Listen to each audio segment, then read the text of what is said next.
We're starting up the stream. Still got the awkward lighting, but we're rolling with it. Can't let that stop us. Let's get everything situated. And see. What else do we do? This button on. Get chat pulled up. Do chat. That's being slow for me today. But welcome in, guys. The plan is still the same. We're still in Mythic 0 week. So we're still in Mythic 0 week, so we still got a bit of grinding to do for Mythic 0s. We're not going to go like all in on the Mythic 0s. Where stream? We're here, Nick. My mom stopped by and she's visiting us actually from out of town today, so was just hanging out with her a bit, and we're hanging out with her later on. But let's get into, we need specific pieces of gear. So I would really like, you know, originally I thought this trinket would be very bad, and it might be.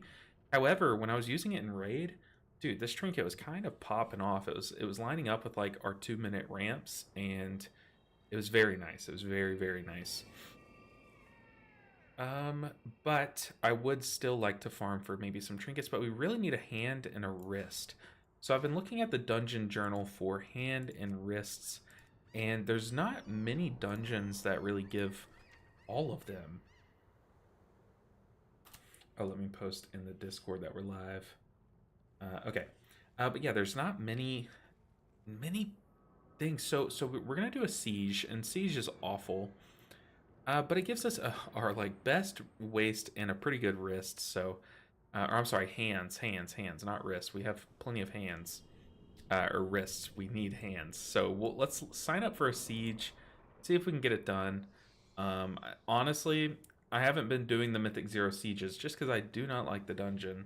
But maybe things have changed. It was very brutal in my recent testing. So let's just search up siege. If we can't find a siege, we'll just do we'll just queue up some Mythic 0s. I also have a coffer key, and I've done some delves, but I was wondering, is it hard to solo delve 8s? Like, is it hard? Is it like impossible? Has anyone done it yet? Like, I don't know. I kind of wanted to maybe try that out today too, if y'all wanted to, like soloing a delve 8. Hey, what's up, Priest Main? Welcome in. Good to see you. But yeah, lots of different things to do. That's kind of thing about this week is like, it's simultaneously like there's a lot to do and also like nothing to do, you know? It's probably easy for monk. That's what I'm thinking. I feel like we have probably one of the better kits. As long as you're pulling like one pack at a time, all of your ancient teachings healings going to you. You also have pretty good like a defensive toolkit. Like, I was thinking we could do it pretty easily. It's definitely dependent on which delve we would do, and it might just take long, because I've heard that the scaling is like way out of whack in the delves. Like, the health pools go up by a ton. What's up, Brother Bear? I haven't tried it after the update. It was quite difficult before. We did like a delve like 5 solo, but I did not do a delve 8 solo. I did the rest with like a group, because they're so easy with a group. It's like so worth it. Wish you a good stream. Thank you so much, Robot Sasquatch. Wish you a good afternoon and a good weekend. Happy Friday, by the way, guys. But Lynn Reef Nerd, good to see you. Good to see you. There's a blue post that they are doing more fixes soon. Oh, okay. I must have missed that, but very interesting. I know a lot of people are calling for tuning. They're like, oh, when's the tuning coming? I saw some other streamers had that in their title. But I don't know if they're going to do like much like big class tuning for like during Race the World first. But okay, we need to get into a Mythic 0. We are 590 plus, so I would think we're getting invited, but you never know. Some people, okay. It is Siege. I'll be honest, guys, I have not done Siege all week.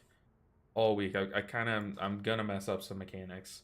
I know a lot of people feel different, but I'm finding solo as a healer shaman to be slow but very reliable. That's what I'm thinking it would be.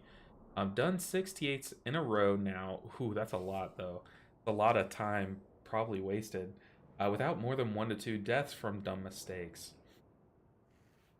Other streamers seem to be expecting some changes. Yeah, I think it's like the big talk right now is like some class balance issues right now. Because they did like they did a tier set balance thing, but now that people are getting gear, like especially the Race World First people, like now that people are getting gear, you're starting to see like things are pretty different. That's how it always is going from beta. It's like so hard to tell what a season's gonna look like based on the beta, because like you get into it and like nothing works the way it did on beta, you know. Hey, happy Friday, Nick. Happy Friday.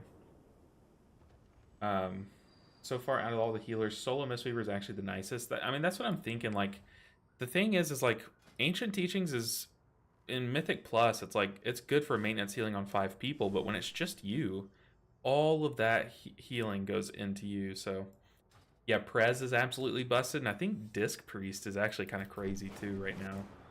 In raid, at least. I'm excited to see what it looks like in the Race World First, like what their Disc Priest can pop off and do. I definitely think it's a little unbalanced. We should be porting. I don't know why I'm being lazy. Let's go ahead and get there.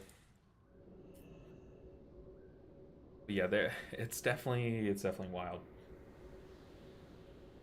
But yeah, I think Aneron, I'm sorry, Anerion, I think.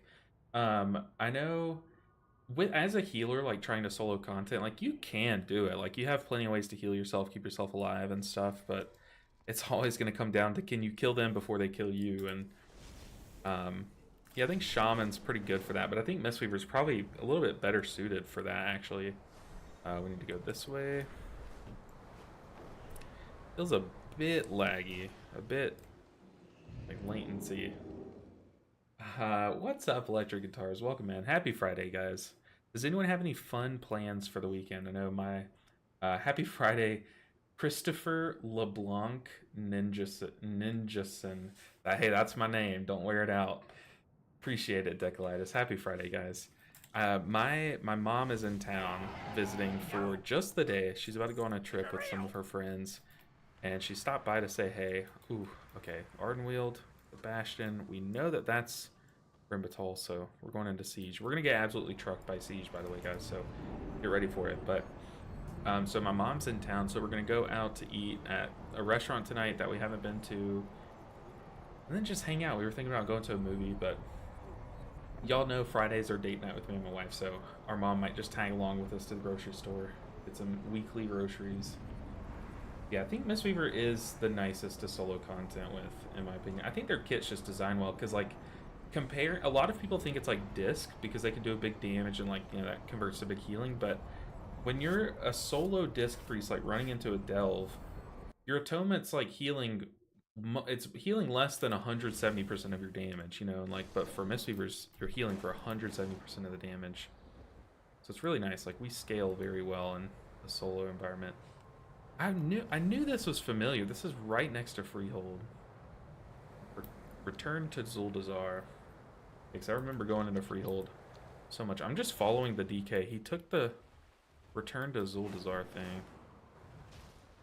Why is this not showing up on the map? Is it just because I don't explore this zone a lot, so that's very weird. Yeah, plus Touch of Death lets you delete enemies. Absolutely. Touch of Death during like leveling a character, it feels like the most broken spell. I remember when I was, yeah, delves are pretty messed up right now.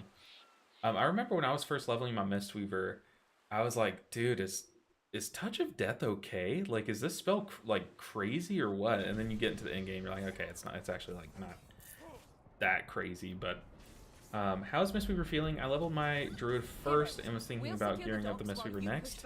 I think Mistweaver's in a pretty good spot. I mean, I was doing raid last night, and dude, I had the most tragic parse story. I made a little short and showed it to my guild, but we got absolutely trolled last night. I was doing a mechanic where you have to like run out and stand out there before your bomb goes off, and someone just like absolutely kamikazed straight into me with their bomb, and like we just both died. I got a 0 parse for that. But other than that, dude, I was cranking in heals last night. It felt really good. And then in terms of Mythic Plus, these hook guys are so annoying.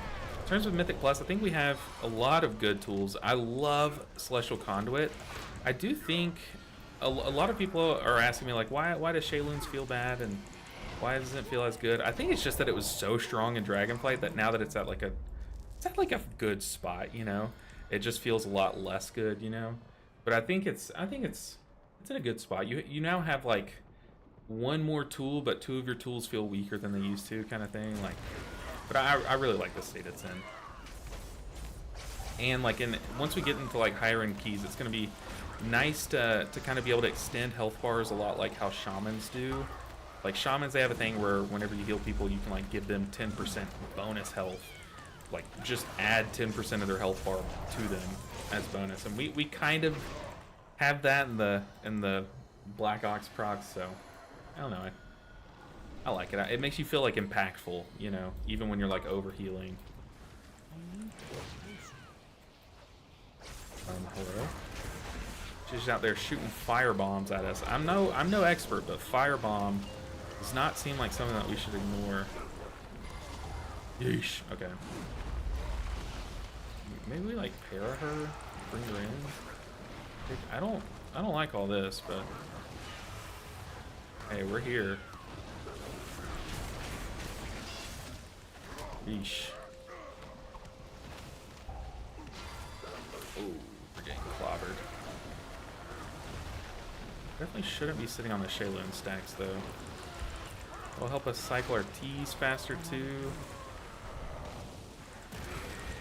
But like, I saw a lot of comments on my video that I posted this morning. It was just me doing my first dungeon. It was on this Tuesday as soon as Mythic Zeros opened up. So I was like pretty under geared still, especially because like I was more under geared than most at that point. And I saw a lot of comments saying that like they just didn't feel like the normal playstyle of like Ancient Teachings was like cutting it anymore. And I don't know, I definitely think it is, but whenever you're under geared, oh my gosh, what did I just say? Whenever you're under geared, I think a lot of people kind of forget what it feels like. But your maintenance healing does feel a lot less impactful, but it still is like important and impactful.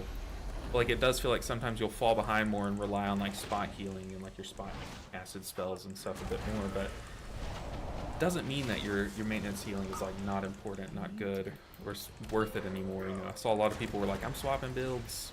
It's like, I don't know, I'd still probably advise it. It's gonna be a struggle getting used to, because like you're just gonna fall behind more often, you know.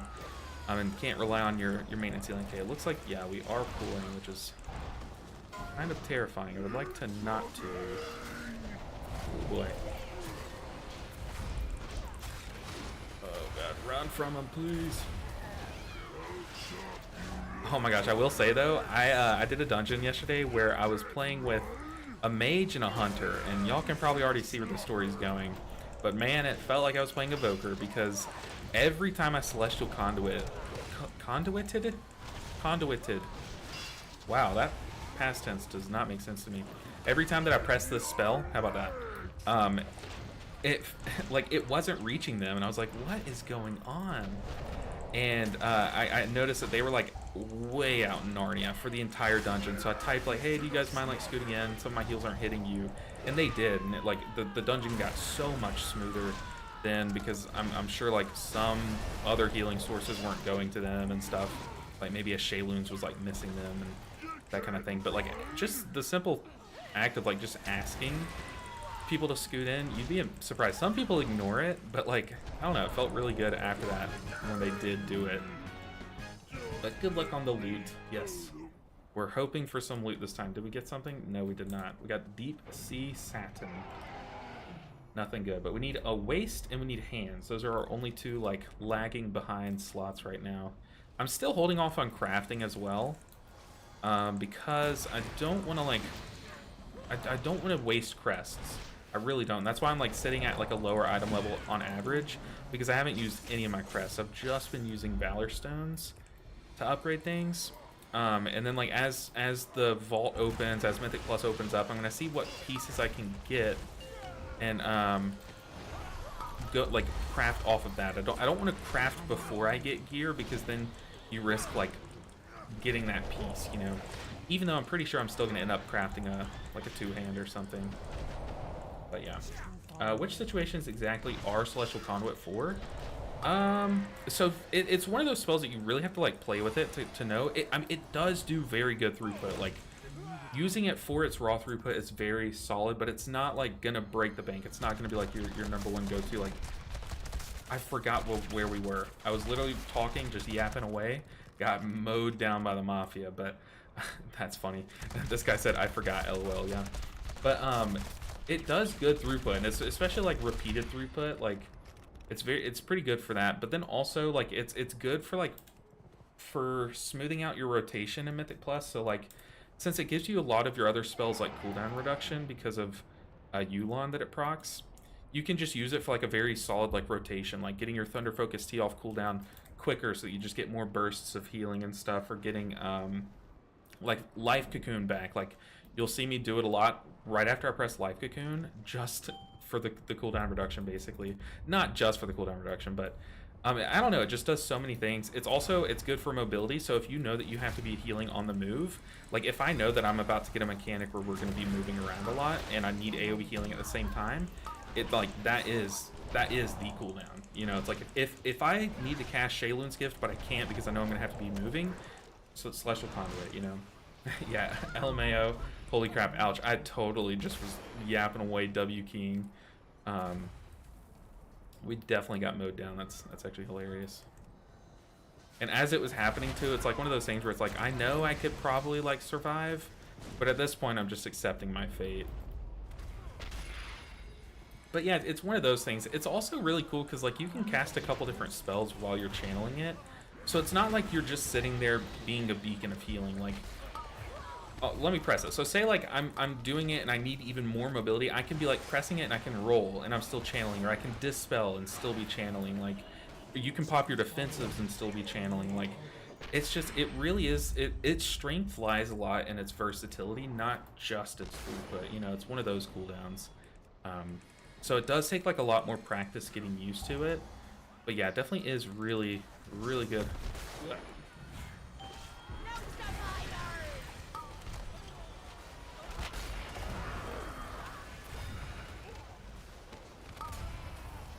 Like, you know, Chi-Ji's just like all around good because of how much throughput it does.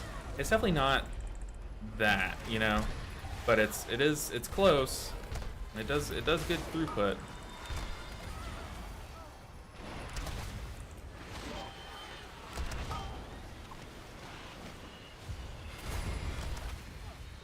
Yikes. Like right now I wish I had it, because I'm trying to plant and cast Shayloons, but I just don't have it. Like, I like it. I think it's pretty good. But yeah, like I said, a lot of its strength lies in just how many things it does, you know? So it's like, I can't really give you one answer except for just kind of like giving you a little display of everything it can do.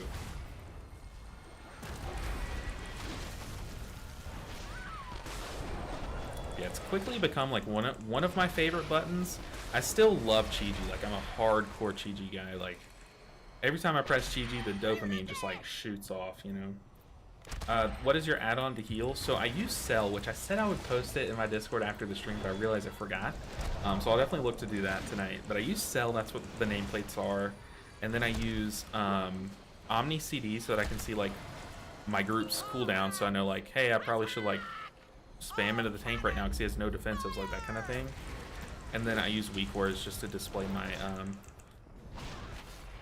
my cooldowns in a more like organized fashion than the default UI. And that's what this little brick is down here of spells and cooldowns. But yeah, that little trio is like all you need. Omni CD Cell, that's CELL, because it allows me to click cast, like hover my mouse over and just cast spells, and then it also displays like health bars, you know. Kind of does everything. Let's just like cooking this guy.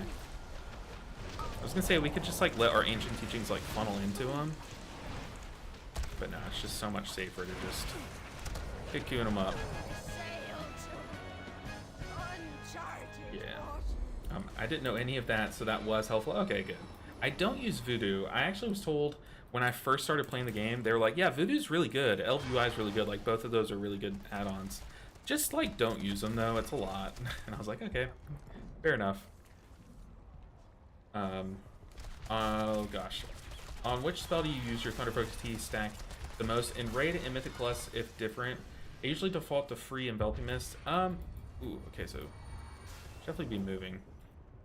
So in Mythic Plus, I use it mostly on Rising Sun Kick. I can't res this guy, so I use it mostly on Rising Sun Kick just to guarantee 2 rapid fire ones for like just all the value that that spell has. Like it in most moments of all of your rotational spells, like Rising Sun Kick converts to the most healing because it applies a Renewing Mist, it extends your Renewing Mist, like extends any Enveloping Mists. It does like a small. This pally just dipped. Oh, what? Oh my gosh, this Paladin just dipped. What? Come on. He's on the way back. Okay, nice. But yeah, I use it on Thunder Focus Tea. I use Thunder Focus Tea on Rising Sun Kick and Mythic Plus most of the time. Every now and then I'll use it for like if I need a spot heal on the move, like, you know, very situational. I'll use it on Enveloping Mist, but I try not to. That's like a habit you should try to break because you get enough Strength of Black Ox procs to where you can get those like very quick casted Enveloping Mists. So like that is one way to like maintain Enveloping Mist better on your tank or on whoever needs it and stuff. But yeah, it's just like one of those habits you should try to break, making that your default. It's not a bad one to use. But then the other one that I'll use it on from time to time, I won't use it on like these dungeons, but like whenever I push Mythic Plus, you'll see me use it on Expel Harm rarely, like if I just need like a small little shield.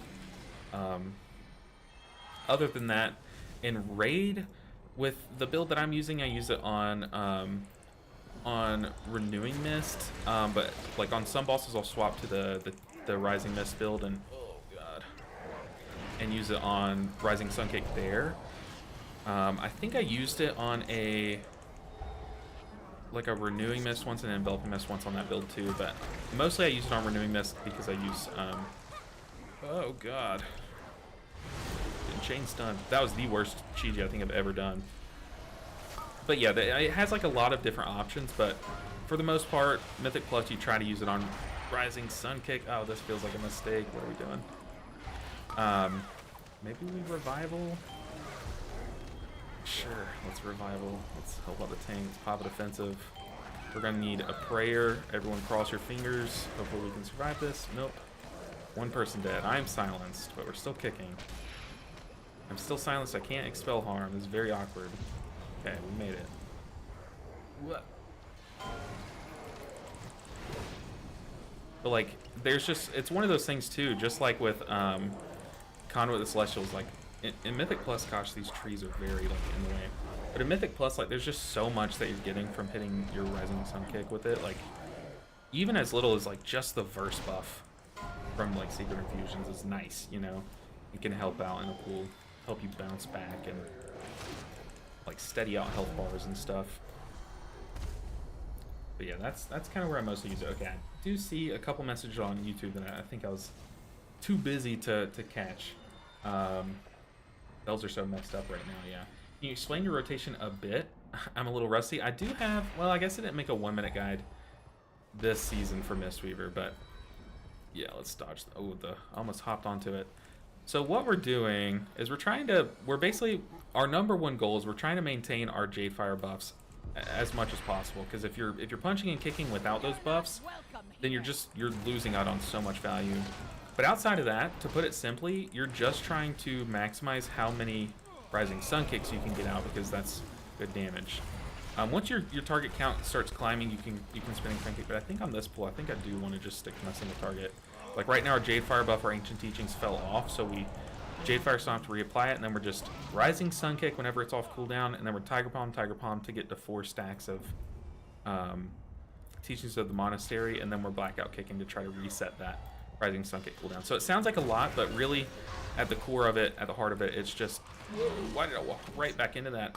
We're just trying to cast one spell as many times as possible to put it like in the super simplified terms. And we do that by stacking up, Blackout Kicking, Rising Sun Kicking once it comes off. Yeah, rinse and repeat. Try to stay pretty central in the group.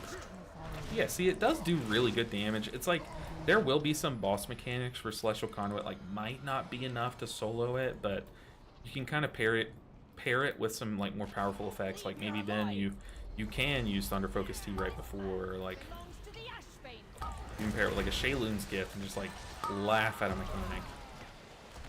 Let's go on GG here.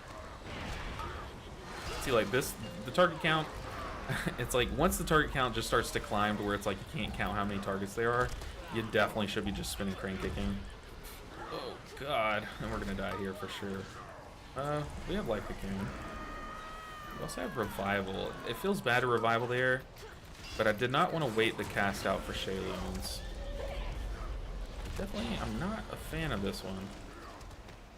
Okay, we will Shayloons here, and we'll spell harm too. Oh, okay, here we are gonna Enveloping Mist or Thunder Focus here. Or Thunder Focus here, or Enveloping Mist, how we're gonna say it. Ugh. Since we're falling behind on this healing and we had to step out of melee, I am gonna like mid-pull reapply these renewing mists. That way any vivacious procs that we get are just that much juicier. Help us out a bit more. Ooh, okay, we made it out alive there. We had to dump some cooldowns. We used Revival. I think we used Shayloons like twice there. And Conduit. Dang, that one was brutal. I used to use Grid 2 and Click, but I just swapped to Cell and I'm really liking it. It's very, very good. LOL, I just pull them when I'm an Invoker. Yeah, hey, at least, but the thing is, like, I don't have Rescue, you know. Sometimes what I'll do is I'll Ring of Peace to make it look like I'm trying to boot my teammate in, and sometimes they will get that idea. They'll be like, oh, I should probably scoot in. But yeah, if only I had Rescue. That is funny, though. Yeah, that is... It's funny. Rescue has, like, 3 uses. If you just need to shield someone in a pinch, if you need to, like, actually move someone for, like, a good reason, or if you just need to pull the ranged in. But that's so true. One day I'll get to the level of not using action bar at all. Yeah, I was to a point where, oh no. That was so close. I got, like, caught on the terrain. We're so dead. Or not.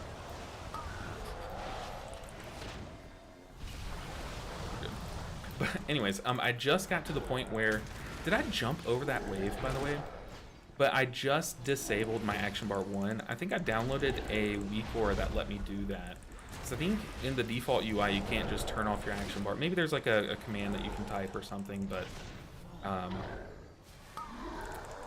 downloaded an add-on to let me disable that. And I'm really liking it, but there are some times, like, whenever I swap around, like, raid builds and stuff, or, like, swap out talents and, like, add new spells to my arsenal that I have, it's really annoying because you have to, like, bind them, so I have to turn on the action bars, bind them, turn off the action bars, and, you know, like, put them on buttons kind of thing. And that is annoying, but I really, really love not having action bars. I think I want to scoot this down a bit more, but then I'm like, I don't know, my eyes already do have to travel quite a bit to see a cooldown, but it's okay. And a flick of an eye is a lot less than a flick of the wrist, no matter who you are. Alright, Lord of the Rings time. Let's see it. Hey, what's up, War? How you doing? Hello again. Also decided I'm just leveling my Holy Paladin, however boring it may be. Holy Paladin's a good time. Don't let people tell you it's boring. It's a good old time. Okay, what am I doing here?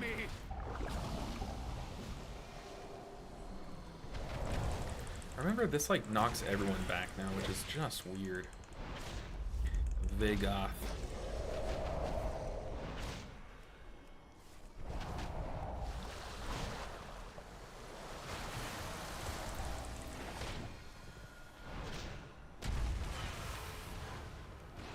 Ruh-roh.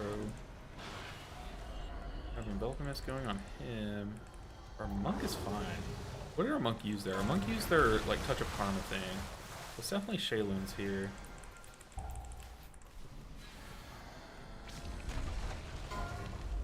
Oh boy. Defensive. I kind of want to Life Cocoon ourselves, but maybe we can get away with not using it. Should we? No. Dispel ourselves.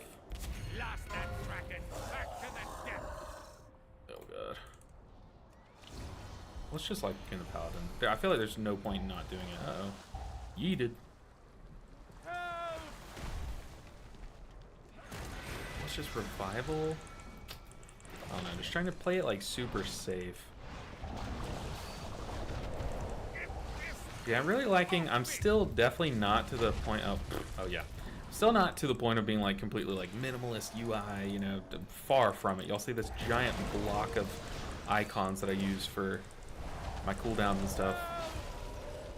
Definitely far off, but I like the direction we're heading. I'm kind of getting rid of a lot of the useless UI that I usually have, or it's more like redundant UI that I usually have. Like I used to have like a cooldown on 2 separate spots of my screen, you know, for example.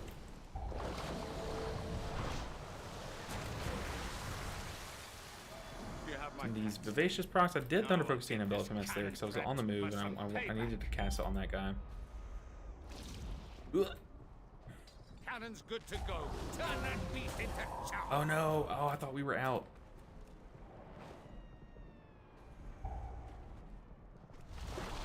No! Oh, that's so tragic. I got booped a bit. That's tragic. Let's like the unit. You know what? YOLO. Maybe we can survive. We can Shayloons. Keep people alive. Come on, team. You guys got it. I literally was playing so careful until I wasn't. We do have B-reses, though. I'm gonna wait till those swirlies end. I see where I'm being rezzed at. Looks safe enough. We got Chi-Ji. Let's pop it. Let's get rolling. This fight's so weird. It's like so slow, too. Oh, no. People. We got such a melee-heavy group that I'm like mid-Chi-Ji and I can't even get close. Let's dispel this guy right after he gets booped. It's always a fine time to dispel. This fight is awful. Oh yeah, for sure. This fight is pretty bad. It's like pretty annoying. I don't think it's like awful. I think like any number of like annoying one-shot mechanics is always just like, ugh, why are these in the dungeon? But like having multiple of them stacked on top of each other, like what do we do that fight, you know? We just ran around and crossed our fingers. That's like the entire fight. Oh god. And y'all know me with jump puzzles and parkour at any point it's my worst nightmare. Hey, yo. Oh, it's a helmet. Oh, dude. And someone got a...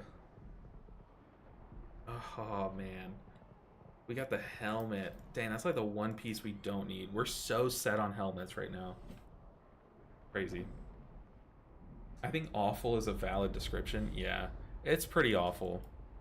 Pretty awful. I said, come on, mage, you got this. You can do it. What's he getting? Has he not looted yet? Be a good boy now. What are they talking about? I have no idea what's going on. Probably shouldn't even watch. Alright, thanks for the reply and info. I'll try it out. Of course, of course. If y'all have any questions, I mean, throw them my way.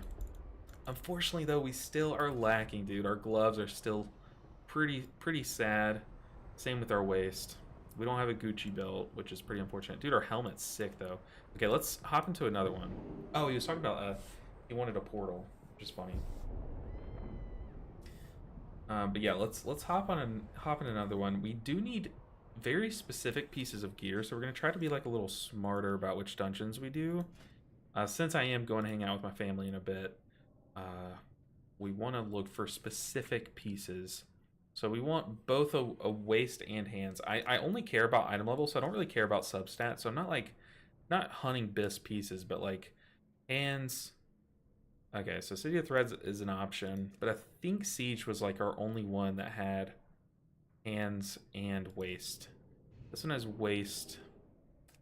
We could do Dawnbreaker, sure. Unless y'all want to see a specific dungeon. Y'all know I'm always down.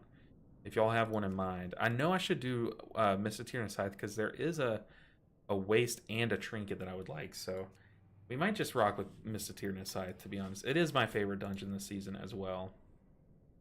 And I need to make a short about the puzzle too. So getting footage is never a bad thing. Do you know what set bonus I want as a Holy Paladin? What set bonus? You mean like you want the 4-piece? I don't know what you mean by that. Do you know what set bonus? You know what set bonus? Let me log over for Miss right quick. Hey, Nick from chat is coming to join us. That we're absolutely going to be cranking right now, so very nice. Let's look for a Miss group. We could just start one. Let's start one. And you guys can feel free to queue up. If y'all see me here and y'all want to run with us, definitely feel free. 0 mists. So if you wanna queue up, don't hesitate. So here we are, Mythic, our raid's new holy paladin, former rogue. What are you gonna play? He's gonna DPS. Okay, very nice. Evening, this fight is awful. I was hoping they'd redo it after bringing it back. Yeah, sometimes they'll fix mechanics to make them less horrible. Okay, so this person said they can tank, but they're a mage, so I'm thinking that means they're gonna swap over. That might be one of you guys, actually.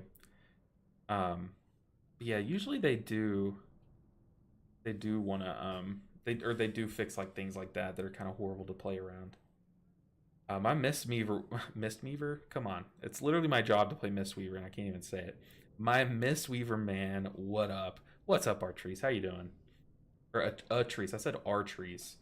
Gosh, my eyes are like buggy today. I'm a 606 Mistweaver now. We have the capacity to be that. I'm just not spending any of my stuff. I'm hoarding right now. So let's get this guy in because they said they can tank, but I don't know. And then Sneaky Arrow. We might get the full on. Oh, ooh. Zuggernaut. Love that name. I said they could tank, but I don't know what they mean by that. 606 Mistweaver, the gamer.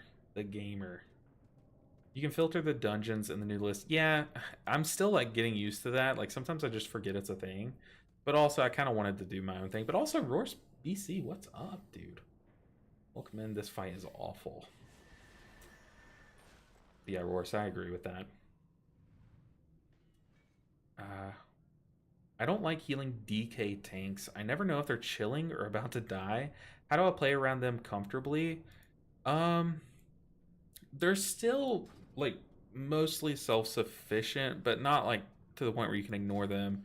One good way that I've found is like I always watch their health bar out of the corner of my eye, and if their health bar jumps up, like, you know, they just healed to some extent, and they still look like they're a bit shaky, like they need more healing, I will heal them. Like that's kind of like my branch, right? So okay, Gabe, I see your message. Give me a second. But yeah, like if you see their health bar jump, that means that they just death striked, and that means that with the new death strike changes, they can only like benefit from it per hit once. So like it doesn't look back in the last 5 seconds to see how much damage they've taken and calculate based on all that damage. It's all that damage minus what they've already healed off of. I'm pretty sure is like a good way to explain it. Correct me if I'm wrong. But that's at least how you can play around it. It's just like if you see they just healed and they still need healing, it's your job to heal them, you know. But for the most part, you don't need to like be, you know, maintaining hots on them at all times kind of thing like you do with some other tanks. But yeah, they still behave pretty similarly. It's just a bit different.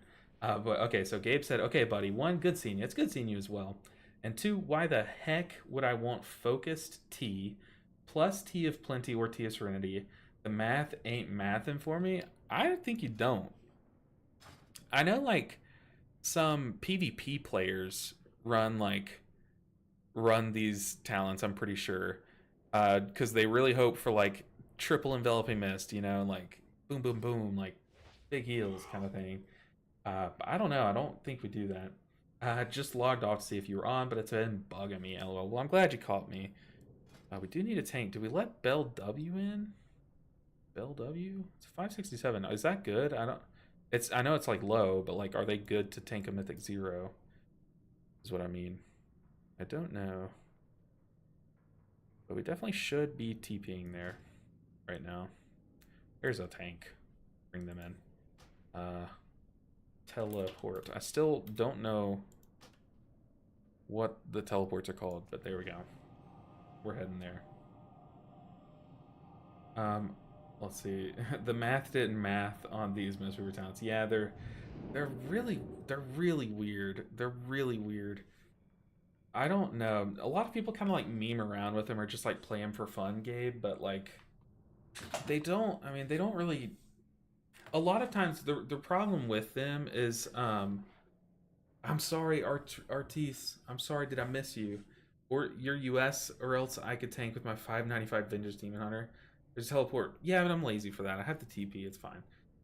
um, but what was I saying? Oh, a lot of people like play with them to meme around, but the reason why you don't like realistically play like the whole T build really is like a lot of times it dictates your next few globals. So like if I press Thunder Focus T and get like Renewing Mist, Enveloping Mist, Enveloping Mist, it's like then it kind of feels bad if I'm like in a state where like, okay, those spells don't really do anything for me right now. Like why would I press them? But like now I kind of have to because you know they're my T spells, you know. But one cool little synergy that is fun with those builds is like for fun, if you want to go like Master of Harmony, get 2 Thunder Focus Ts, then you just like play all the T builds. It's a fun time, but it's still like it's just like at the core of it, it's just like a little incomplete for PvE at least. I was thinking, okay, Focus equals 2 charges, and T of X gives me an additional 2 heals, so like 2 + 1 + 1. I don't know. Yeah, that is kind of how it works. But the thing is, like, the 2 from the 2 bottom T talents, they're specific. Like, it'll proc random ones of its little pools. So like, for example, T of Serenity will give you like a Vivify and an Enveloping Mist. You know, like. So you kind of like have to use it on those. But the 2 other ones, the Focus Thunder ones, are you can use them on whatever you need. They're less controlled. What are my stats now? I'm getting the haste up there. It's still not where I want it, but it's getting up there. Other than that, pretty low. My int is a little low because I do have an on-use trinket. This trinket was pretty goated in raid last night. But like literally I would ramp and forget to press it and be like, ah crap, this ramp sucked. And then like we'd wipe and then I would pull again, press it, and then ramp. And dude, that ramp was crazy, you know, it was like really good. Oh, my bad, Mythic. My bad, Nick. I can't even find the way out. Oh my goodness, I'm stupid. There it is. But Nick, I was like, I thought I was clicking and waiting, and then, yeah. There's a teleporter room. What's your stats looking at now? Run Conduit and Delves in Mythic 0, Mythic Plus. Ooh, you ran Master of Harmony and Raid. Interesting. How did that work out? I know I was testing around with it a bit on the beta in Raid, but it definitely lacks. It definitely lacks. And the problem is like the whole draw to it is supposed to be, wow, you get more Thunder Focus Ts. But kind of the draw to Celestial of the Conduits is, wow, you get more Thunder Focus Ts, you know? So it's just, yeah. Because you shave 6 seconds off your Thunder Focus T by just pressing Celestial Conduit. And then if you press, by just doing the Shayluns thing to proc Yulon. But then if you press Celestial Conduit, you're saving 12 seconds off. So it's like, I don't know. It's just weird. So there's really no point in going Master of Harmony, which is just sad. Just sad. I really enjoy it. I have a lot of fun playing it, but it's just sad. But yeah, the T talents are a good time in PvE, but that's about all they are. Other than being, apparently they're really good in PvP, but I do not PvP, so I'm not the best person to speak to that. I know off of what I've seen, kind of thing. I run Conduit and Raids. I just checked. Okay. Yeah, that sounds right. That definitely sounds right. Because Master of Harmony, I love Master of Harmony. Like, I love what it's trying to do, but it just doesn't do it, you know? It's really disappointing. We should have dispelled the tank like 3 years ago.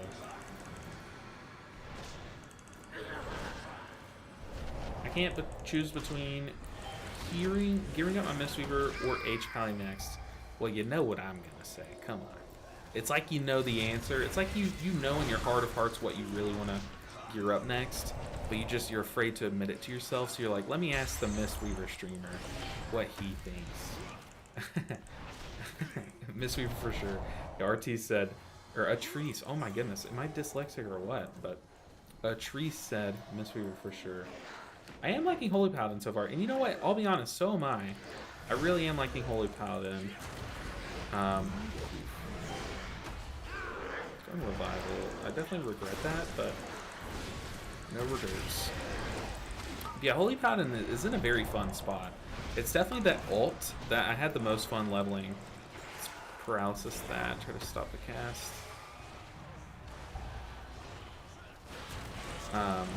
And I was not expecting to like it. And also Nick, Mythic, the Paladin that is cranking damage right now. Oh my goodness, Gabe. Oh my goodness. Thanks for the replies, buddy. I'll be hanging around, but enjoy your runs. Hey, I appreciate the support. You have no idea. I'll let my wife get a refresher tonight when we go out to dinner. I say let. What? What did I just say?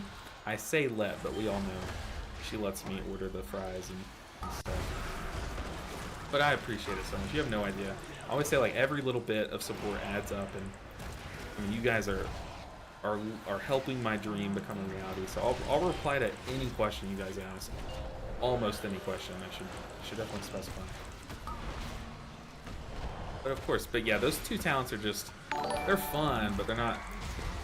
Oh my gosh, Electric Guitar is gifting a tier 1 sub.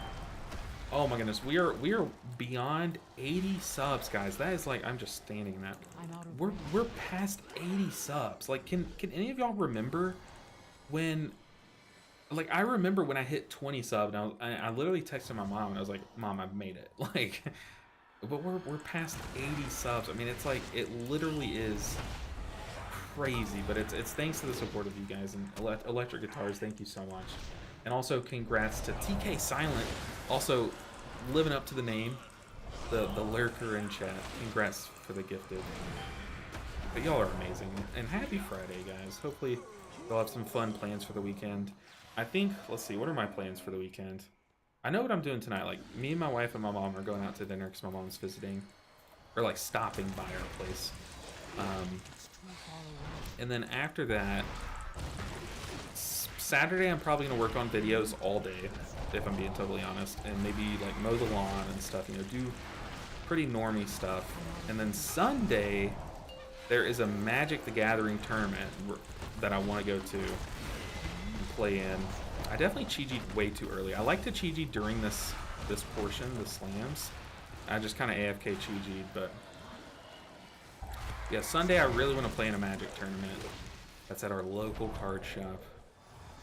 Other than that, though, just going to be grinding out videos this week. I want to be cutting down some VODs from this week and trying to post some dungeons that we've run on stream and, you know, stuff like that this weekend.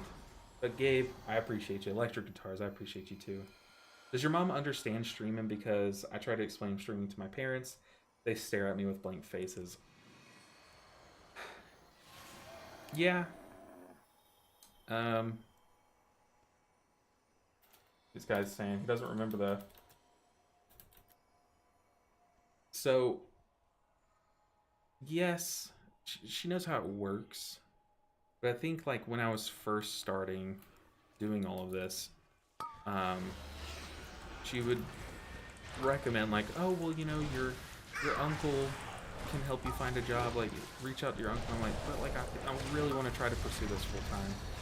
And, like, that was just for, like, a little bit. And then now that I'm, like, you know, she sees how hard I'm working, how I'm, like, literally every night she'll, like, whenever she calls me and I'm like, I'm editing a video, and she's like, I'm going to bed. Like, it's late. Why are you editing a video right now?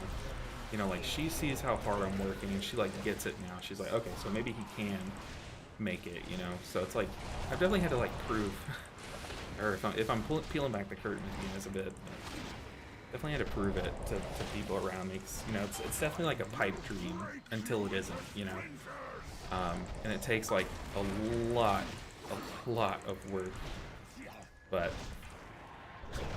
I'm very much willing to put in that work and effort because it is my dream and stuff. So yeah, there's your answer. Yes, no, and then yes. But we weren't able to one phase. It looks like Nick is slacking on the damage. Just kidding. Nick is absolutely cranking. Look at his little paladin go. Oh my god, machine gunning. Let's zoom in really quick at the full scope. Okay. He went into boring mode right after I zoomed in.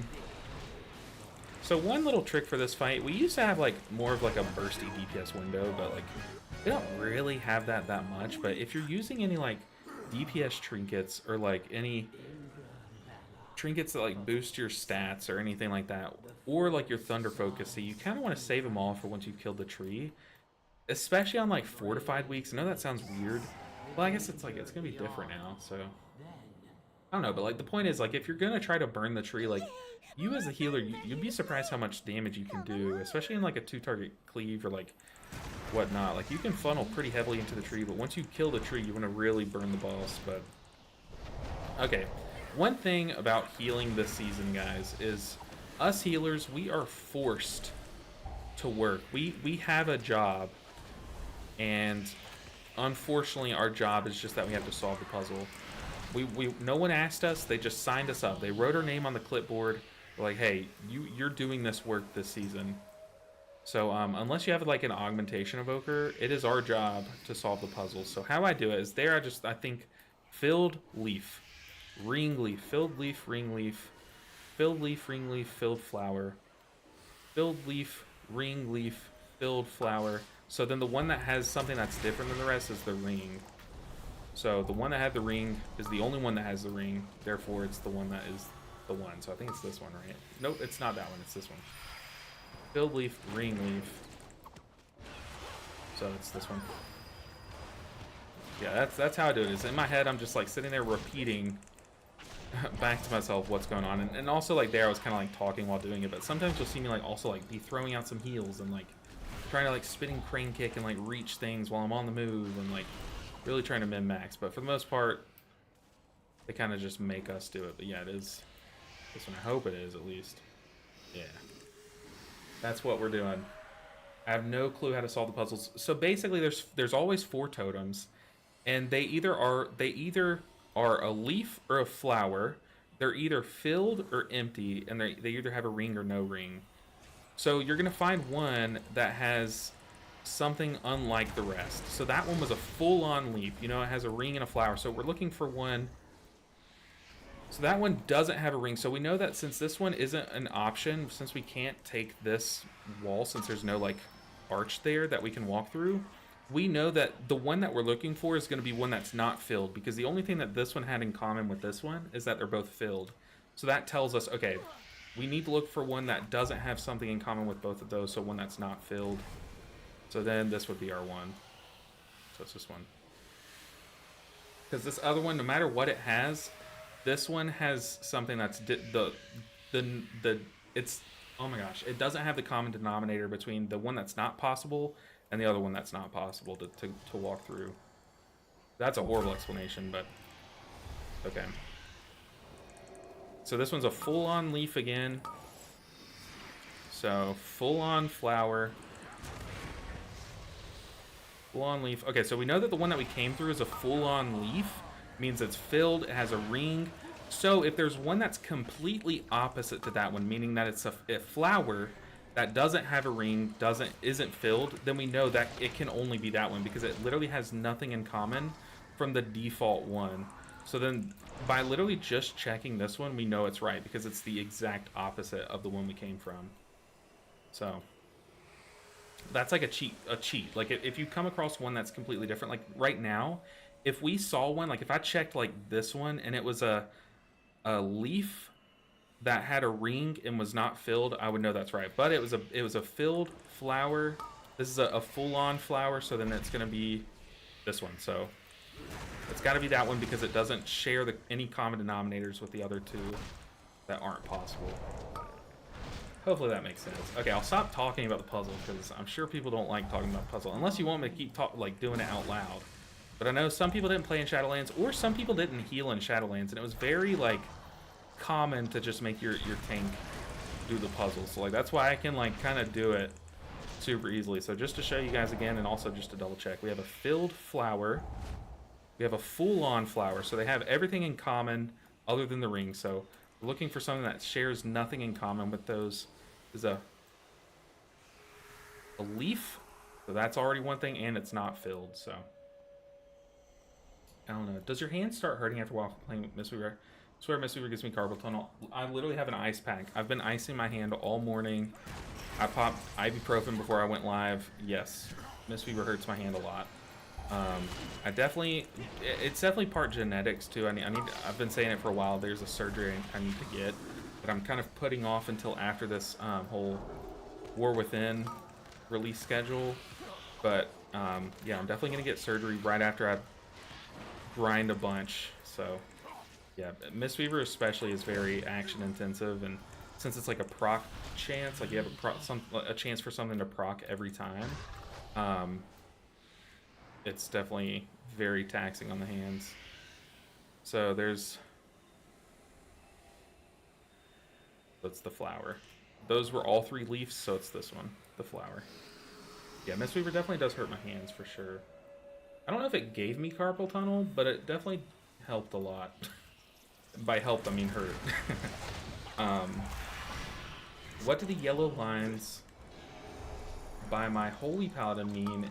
Is it one of my passives? So you have an extra resource, I think is what you're talking about. So like, us as Mistweavers, we only have mana that we have to monitor, but as a Holy Paladin, you have Holy Power as well. So like you have it's a builder and a spinner class. So like some of your spells give you Holy Power, and then some of your spells use that Holy Power. Pretty sure it has to be that one, the full-on leaf. You have a basic leaf, basic. So yeah, it's the only green one. Yeah, once you get to the end where the boss is the next room, I'm pretty sure unless they change something, it's like guaranteed to be like a set pattern from there. I explained, honestly, probably my issue when I play Holy Paladin is failing to rebuke. Yeah. Honestly, they probably tell me to get a real job. Yeah, they definitely did that at first, but for a while, it was like that. Congrats on 10K. I appreciate it so much, Kamikaze. Thank you so much. It's definitely a grind, and I definitely did shed some tears. My wife put up 10K here, but the K keeps falling, so it just says the number 10. It just says the number 10, so as long as we all understand. But it's also very nice to be used to the puzzle for this boss, because it can make your life as a healer actually easier, because your group takes less AoE damage. Ooh, okay. Luckily he knows to kick that. Free sag on me, so I'm gonna wait till it spawns, then get far away. Also gonna CC it, but they broke the CC pretty early. So we got guessing game. So it's gonna be this one, the only filled one.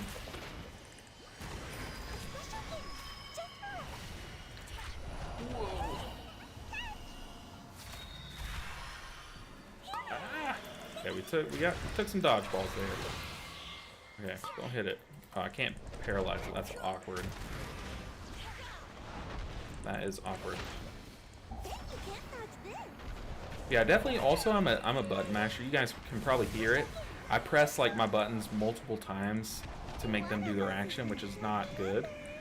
What I need to do is just press like Tiger Palm, Blackout Kick, Tiger Palm, Blackout Kick. Like, I need to do that, but instead I'm like Tiger Palm, like until it does it, and then I don't know. It's just I basically press 20 times the amount of buttons I need to be pressing, which is not good.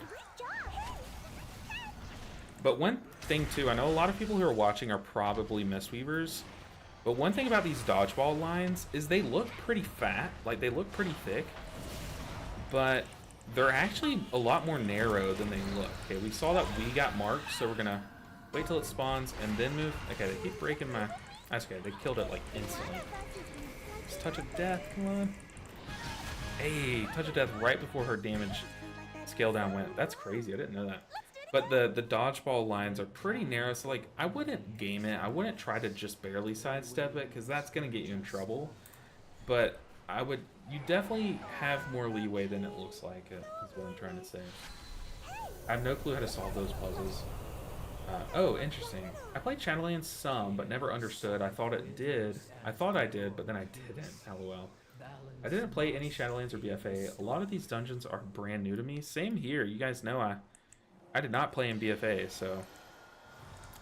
yeah, I've only seen like Dragonflight and Shadowlands dungeons, to be honest.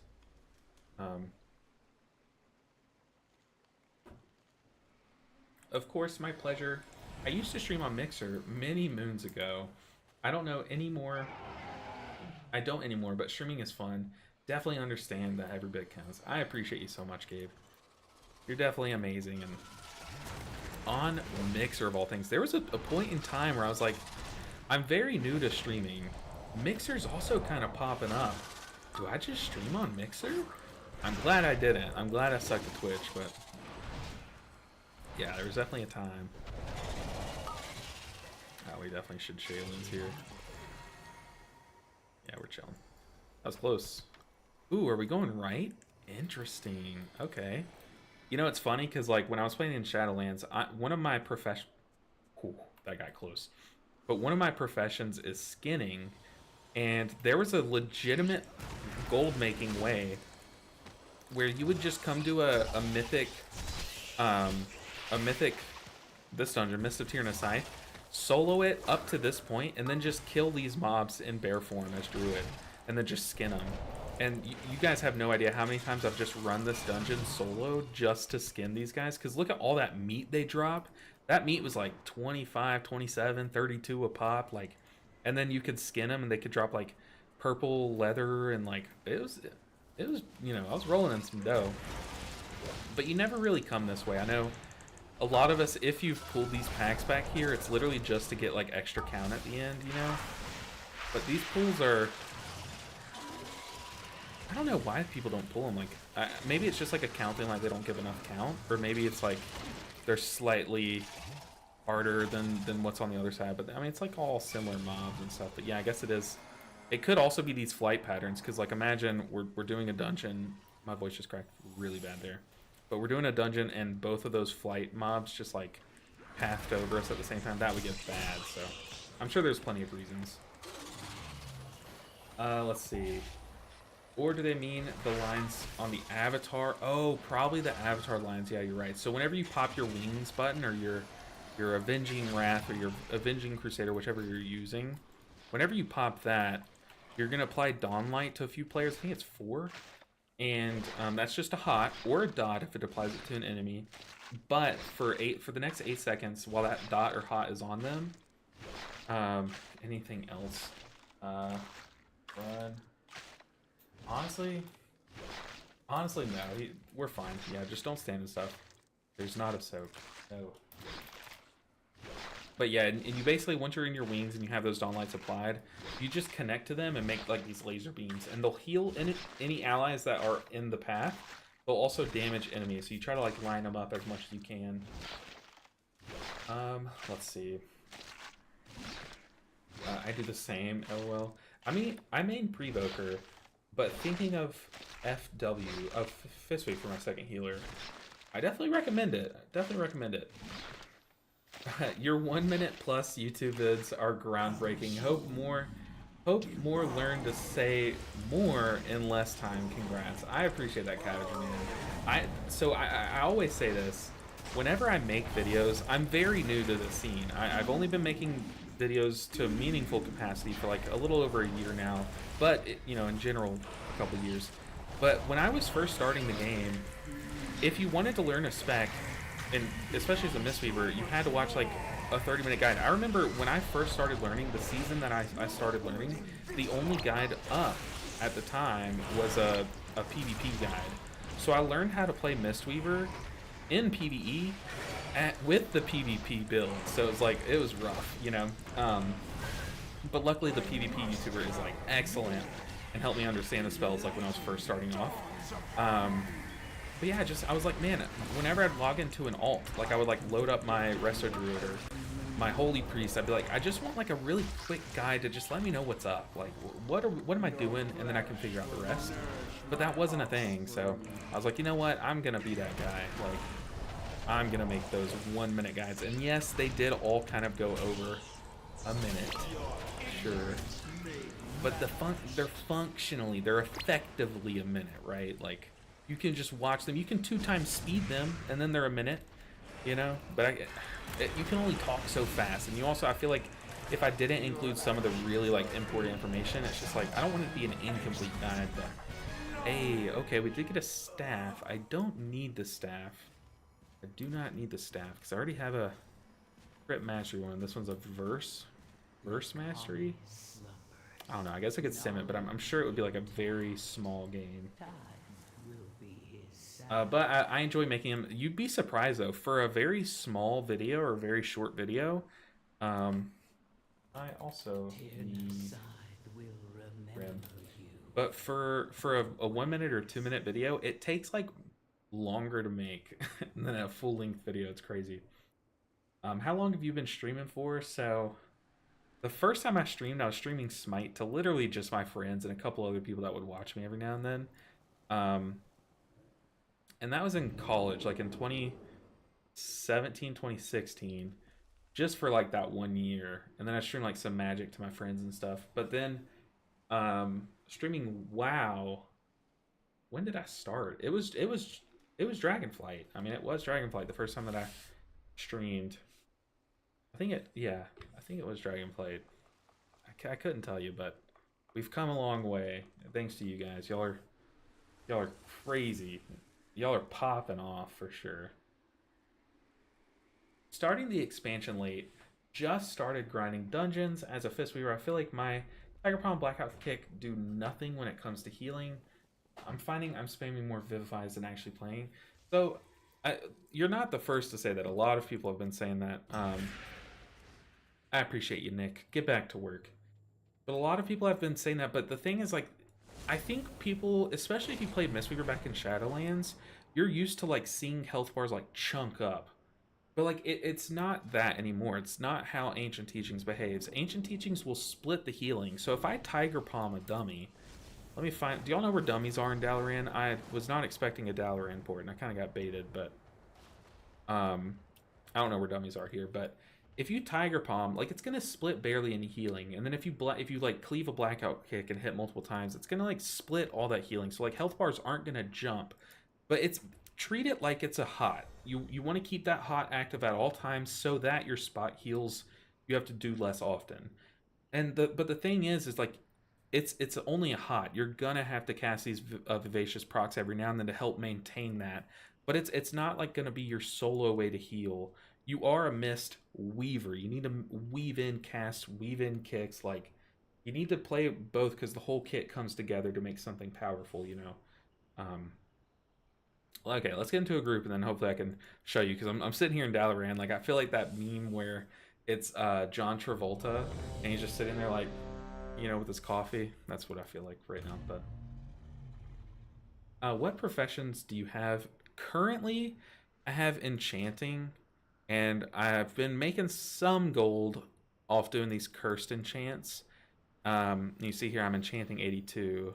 That's the only one I've really put meaningful time in so far. Usually I kind of wait until like season 2 to do like any meaningful crafting things. So I have leatherworking, and normally I wait until like the next season so that I can like slowly level it up and not try to blitz it like I am enchanting.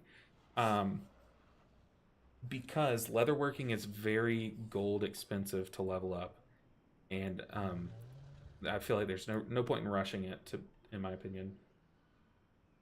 Okay, I'm glad that made sense to you, beautiful boy. Also, great name, and I'm gonna say it every time I talk to you. So, you said, "Oh, that makes so much more sense." I was expecting chunky heals like back in the day. What a great explanation on the class theory. Yeah, it's not a hot, but it's a good way to kind of like drill it into your mind. This is not gonna do the like, it's Just not gonna in top time. up health bars Let's that see are this low, thing off, then. unless they're the only person that actually has any missing health. But it's gonna behave as if you kind of have like a wild growth and a rejuve on everyone. As long as you're punching and kicking, you just need that maintenance healing going so that like once everyone starts to, you start getting outpaced by the damage, then you can do that vivacious proc to kind of top people up, and then once it starts to outpace your ancient teachings healing again, you can Shayloons, you can celestial conduit, like that kind of thing. Yes. Okay. We are going to Grimbatal. I guess I can use this. I forgot that I had these toys in my bag, but dude, this Essence of Yulon one is super cool, like very cool. So I've been, every time I log in, literally the first thing I do, it used to be check my mail, But now it's click Essence of Yulon, because it's like, oh, look at that, dude, it's so cool. Does Yulon even have these wings? I don't think so, but I do, and it feels really cool. But next up, we're running Grim Batal. We need to head there. I need to see. I know I had the Zwin and the Nitzao ones, so I need to see if I have the Chi-Ji one. Chi-Ji. Yeah, we got Fury of Zwin. We got Fortitude of Nitzao. Do I have Chi-Ji? Yes, Kindness of Chi-Ji. That's so sweet. Very sweet. What does this one look like? Oh yeah. Okay, this one might actually be cooler. I kind of want to build a transmog around this toy. That looks so cool, dude. It barely lasts any time. I wish you could have all of them going at a time, so you would get them like each proccing at different points. All right, let's go to Grimbatal. The kindness one is dope. Yeah, it's definitely very cool. Like angel wings instead of Yulon. I do like it. You're right. It is like angel wings. It's really cool. I've not seen the Grimbatal trinket drop even once. Neither have I. I've seen people get the sack from Arakara, but I've also ran Arakara a bit more than I have Grimbatal. Yeah, I haven't seen it either. But you remind me now I need to do Arakara after this too. That'd be fun for sure, yeah. I mean, those toys are very cool. Cherry Blossom Petal Trail? I did not know that was a thing. And a remix is really neat too. Oh, I did not get that Robot Sasquatch. Dang, I did not get that one. All I did was grind out. So my experience with Pandaria Remix was I got a second monk to level 70, which I need to get it up to level 80. And then I grinded these toys, I think were part of it too. And then I got the Chin Storm Stout's hat and Chin Storm Stout's, what else was it, like his backpack thing and then his staff were like 3 things that you can get from getting achievements from that. I got like I like sniped achievements basically. I didn't go for the whole experience, but I leveled up a Demon Hunter tank as well to 70, which I didn't have a Demon Hunter before, and a Warrior. I started the Warrior, but it just wasn't for me, so I kind of forgot about it. But yeah, I definitely did some mop remix things, but not all of it. Also, this group is being very picky. I guess they're waiting for a tank before they grab a DPS, which is what I do all the time. It's like, why would you take a DPS when you could just wait on the tank that you know is going to be the last thing you grab? So, but then it does kind of give all these DPS people like a false sense of like, okay, I could get accepted. Like for me, I'd probably just like accept, like I would have accepted that 597 guy or either of these guys for sure. Monk for life. Amen. Monk at least until my doctor says I can't play this spec anymore. If I'm pressing too many buttons, they'll tell me. Let's see. Since you did not play Pandaria when it was live, did you enjoy the event? I absolutely did. One of my biggest regrets was like, I wish I could go back in time and just like download WoW when MOP came out and just play a bit, you know, like, even if not serious, like just to see what Mistweaver was like, and also just the realm. Like it's my favorite like zone basically, so I definitely enjoyed it. It wasn't like nostalgic for me like it was for other people, but it was like I was getting to experience something that I missed out on, which was equally cool. What's up, Nev? Welcome in. Happy Friday. Join the crew. We're just gaming. We're waiting on a tank, I think. So if any of you guys can tank, feel free to queue up. We're doing a Grim Batal. Yeah, definitely, absolutely enjoyed the event. Also, it was fun leveling a monk again. I'm pretty sure when I first leveled my monk, I did a few levels like this character here. I did a few levels, and then I bought, or I didn't buy it. I had a free level up, like from buying like the expansion pass or whatever, from buying Shadowlands. And I just used it on the monk. And then my friend was like, wait, you used your level up on the monk? Monks are like the quickest to level. And I was like, whatever. So yeah, remix BC or Legion, please. If they remix Legion, I'd be down because I quested on my Hunter and Legion, and it that and WAD were like the coolest questing zones in my opinion. But yeah, definitely wasted my free level boost on the monk. So it was very cool getting to level a monk again and seeing like the different power spikes you hit as you're leveling. Like you hit level 4, you get spinning crane kick. Okay, it's like broken, you know, like right at that level. Yeah, I did enjoy Mop Remix for sure. I came outside to do something. Oh, it was to friend of the Grummles. fix my, what is that? Mog. Ugh.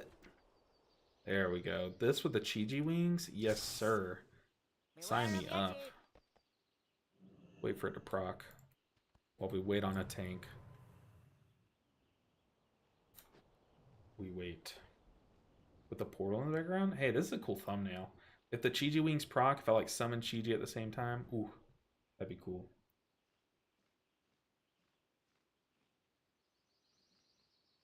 Doesn't proc often, but you see I have the Chiji wrists. I need to have the Chiji, like, shoulders equipped too, probably. But I think they just don't fit this Mog. I don't know. But we're just waiting on a tank, guys. It's, apparently there's only one online right now.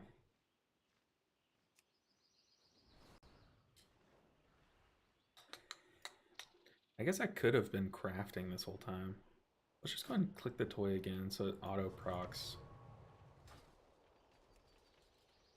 Doesn't it? Yeah, look at that. I'm never proud of my transmogs, but I am proud of this toy. I think it looks good with this transmog. I don't see the list. Yeah, it's Grim Batal, and it's not me who's the leader. It's one of these guys. So if y'all want to queue up and do this dungeon with me, feel free. We need a tank, and they're very picky about the tank, so. Do the crest cap reset weekly?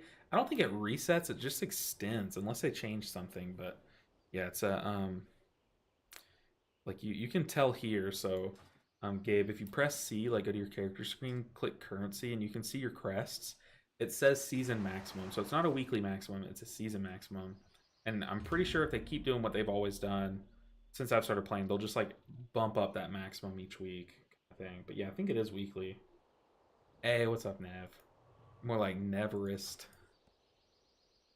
Hey.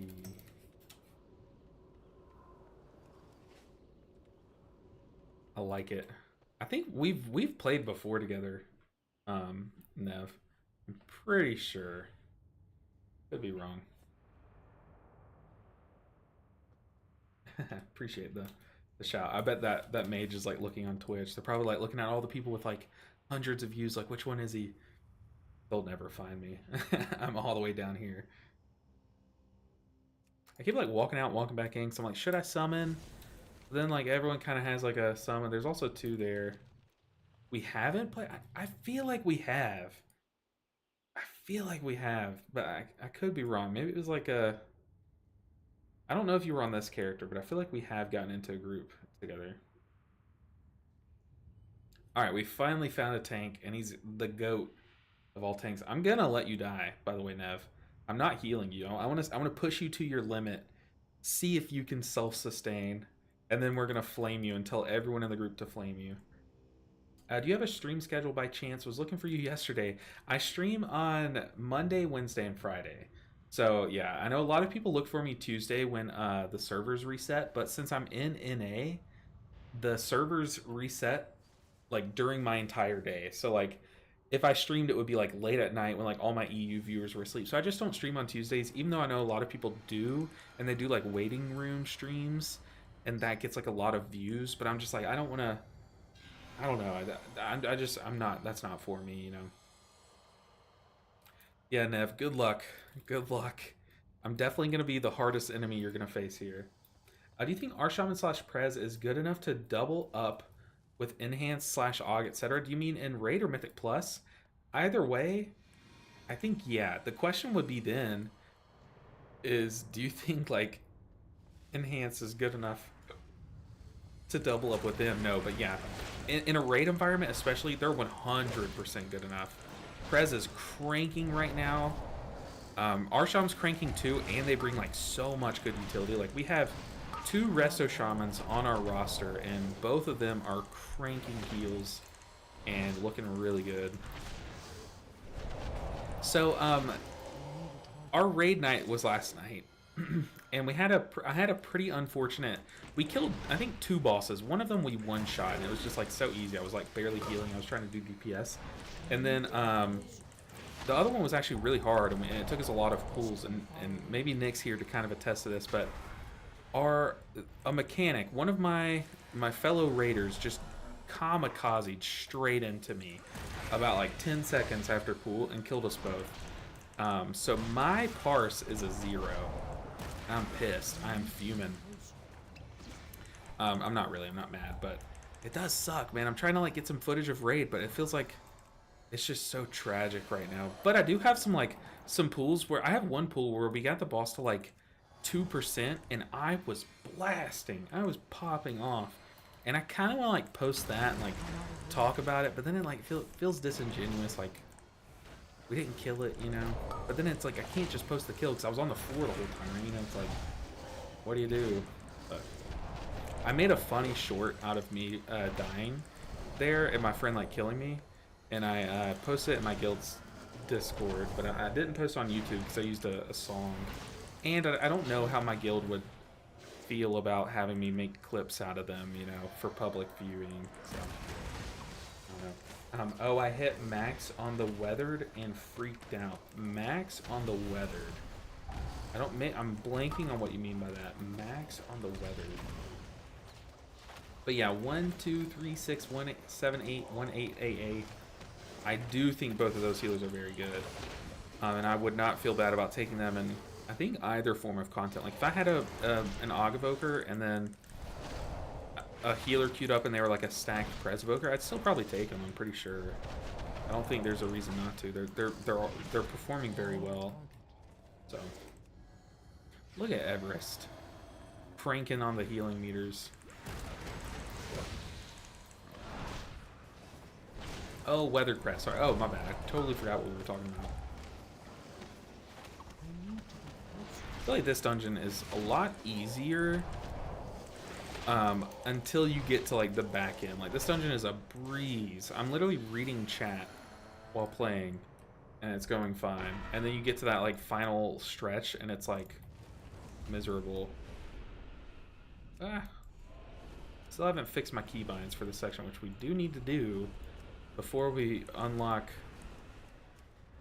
Mythic Plus, because that would suck. Imagine me having to click these things for Mythic Plus. It'd be so bad. Yeah, AUG is always good for sure in raid. You at least want one. I think our raid has one right now. One of our AUGs from Dragonflight swapped to what is it? I think Enhancement Shaman, or maybe they're. No, I think he's Elemental Shaman for sure. Yeah, the back end of this dungeon is brutal to heal. More like grim, brutal. That was really bad. Just act like I didn't say it.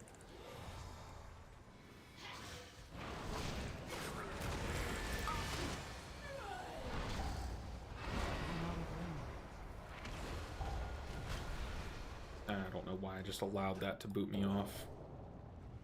I kind of like saw it. It's one of those things where like you're watching it in slow motion. I saw it.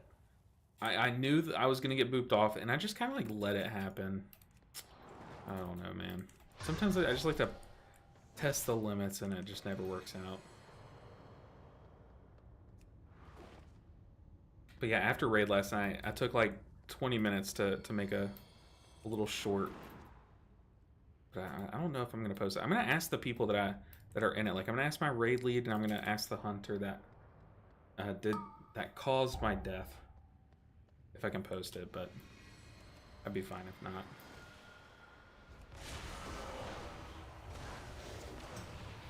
What do y'all think of this boss though? I know a lot of people hate the latter half of this dungeon, but I think this boss in particular is like, I think it's my favorite boss this season. Like I love it. Imagine you're playing D&D with like friends or someone, or like with your D&D group, and your DM comes up with this boss's design, I would be like, this is so much fun. Just like how the whole fight is about like trisecting the room, or I guess like quadrisecting the room. I don't know if that's a word, but like making 4 little sections and then like doing it the other way with swirlies and like, I don't know. It's just, to me, it's so interesting. Yeah, I'm a big fan of this boss. I also really like the next boss too. But the final boss of this dungeon, I don't really like. It kind of gives me, the vibes of, do y'all remember in Shadowlands, the dungeon Sanguine Depths? The final boss of Sanguine Depths, how you're all on this little platform, and you're also trying to do things like this boss where like some of the room muddies up and stuff. But one of the affixes that season was quaking. So like everyone would get like big rings like this around them, and if you stacked them, they would just like turbo nuke everyone. But the problem was, there was a part of the fight where everyone had to stack. So on Quaking Week, you would like almost assuredly die.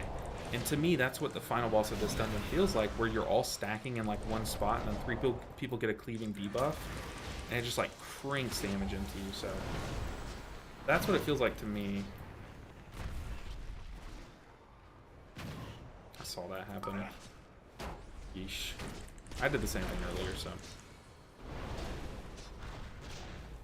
But I definitely do like this fight.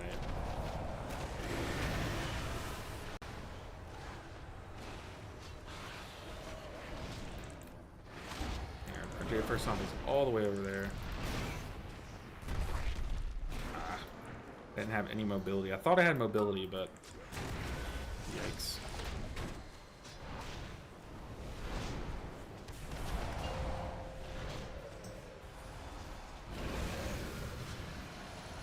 But this boss does feel a bit undertuned, at least right now. But I'd imagine that commanding roar is really tough to heal once we hit Mythic Plus. And then I think it's going to be one of those fights where like you might want to use a cooldown for it, but like sometimes you might have to like go without using a cooldown and hope that like your raw throughput is like good enough to top people up before the circles come out.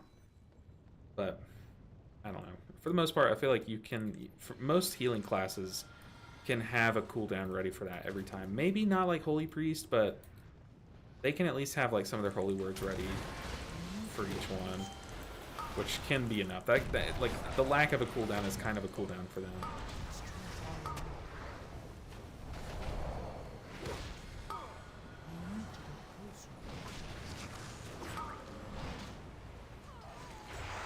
Stopping that cast with paralysis because I used my kick.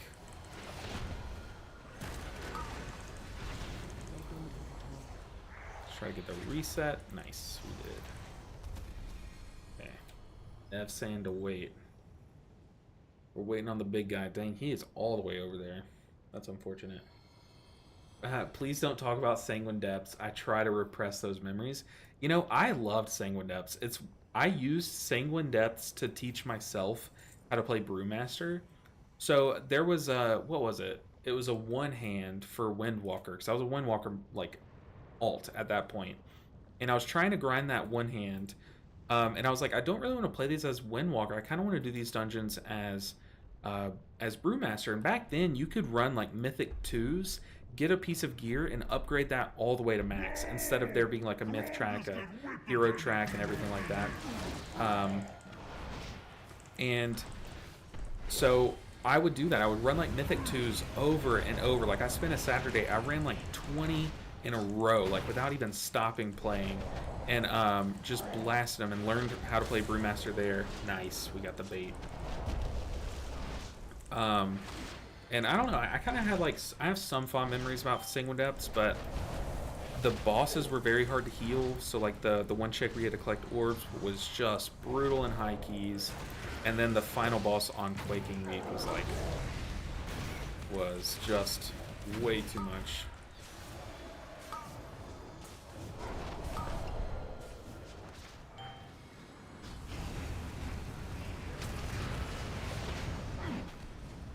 Whoa. Almost lost him. Run, Ev, run. Wait, did this guy taunt? Neb, this guy taunted, and then I think he saw that I life cocooned him and was like, I can tank this for sure. And then found out the hard way that he couldn't. That's fine. But honestly, it saved part of the room. Look how free this room is right now. Because that guy did that. Touch of death. 4.5 million. Ooh. A one-hand. A crit haste one-hand. Crit haste one-hand. We are going to keep this. Normally, I try to trade pieces of gear that are a bit redundant. But if we can find an offhand, which I do have, we actually just got an upgrade, y'all. That's crazy. Yes, sir. That's a good one-hand. Geomancy Slicer. It also has a really cool name. Ayo. We get to use this fat offhand that I got from a delve. Very cool. You got a feel of how your group would do in the first trash packs? Oh, for sure. That one pack? Well, honestly, a lot of times that I would fail that dungeon on that first pool is because the tank didn't know, like, this little frontal mechanic. That first pack, there was a guy that had a frontal mechanic that would, every time he did the frontal, he would also repeat it where he's already done it. So, like, as you pull that boss, or as you pull that little mini boss, he would just keep frontaling and covering up most of the room. So, like, people would just keep getting hit by that. And I'm like, dude, just, I don't know. Like, as a tank, you could, like, aim the frontal here, and then aim it here next time, and then aim it here next time. You know, like, you could just slowly fan out. But I feel like no one understood that. It was so frustrating. But yeah, that first pack, that first pool was brutal. I forget, people would just, like, run in and lust and go crazy. But I don't think that was, like, the worst dungeon of that expansion. It definitely was until they did, like, that hardcore nerf. Is it worth to run 0's right now with delves dropping better gear? Probably not. Like, the reason why I'm doing it is I'm hunting specific gear. Like, I mean, you don't have to do it, but, like, right now I'm still waiting for these to drop, and I don't know, like, I do think delves are just, like, hands down, like, you should be grinding some delves. They are definitely, like, the Torghast, people are calling it, but I don't know. I'm also trying to get even more familiar with these dungeons, because I know that, like, whatever gear we get right now is likely just going to be replaced anyways, like, next week. So I'm not, like, hardcore grinding gear as much, like, all these minor gains day to day. But I'm playing more of the end game, you know, like, I just want to get, like, more and more comfortable, get more reps in on these fights and stuff, that kind of thing.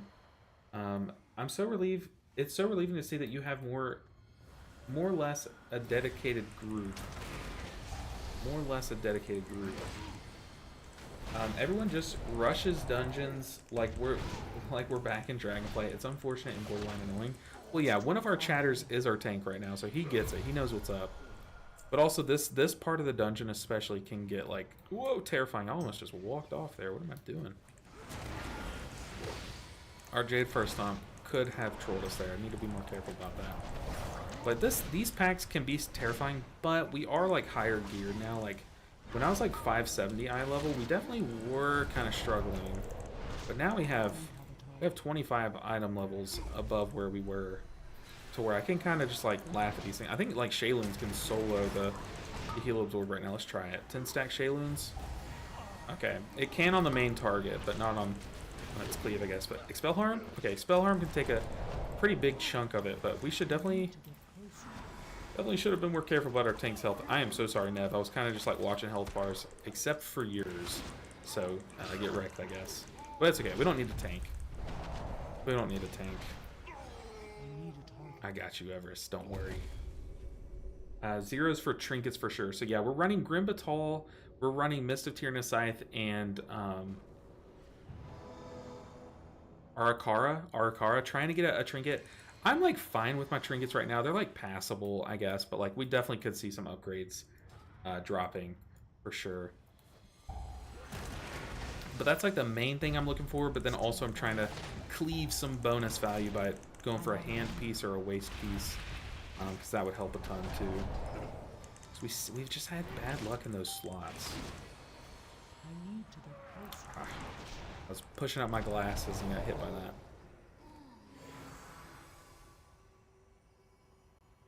What's that guy doing? He's just hanging out there? Okay.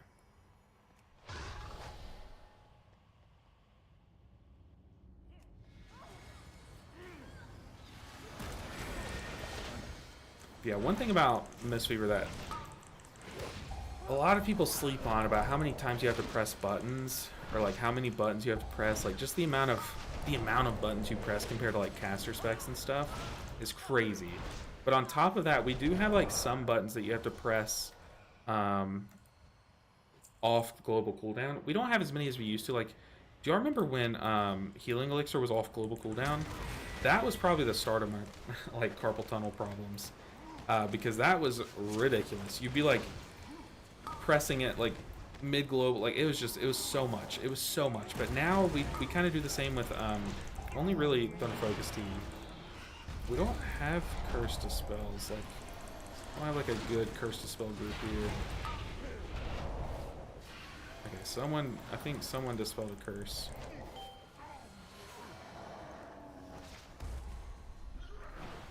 Some nice Zen pulse cleaving, but not many renewing mist to benefit from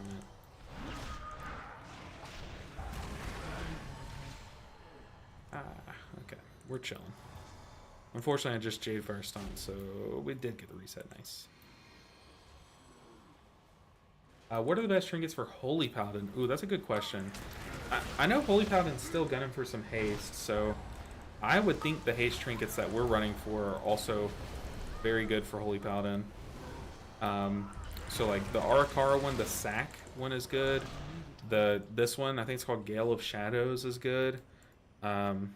And because they're haste based trinkets, and then they give like int procs and stuff like that. Like, so they're really good for haste healers, and they're also just like good stat sticks, like very budgeted, like pretty nicely. So even if you aren't like a heavy haster, like a Resto Druid or whatnot, it's still a pretty good trinket. And then the Unbound Changeling from Mistweaver Mythic is like a very good A trinket.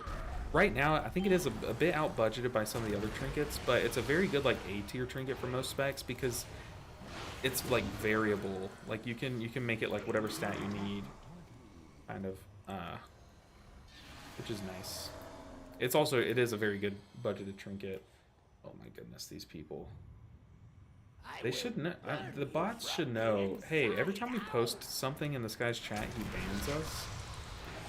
So why do they keep posting in my chat? But yeah, I'm hoping for one of those 3 trinkets right now, because it would help out both my Mythic Plus and my Raid.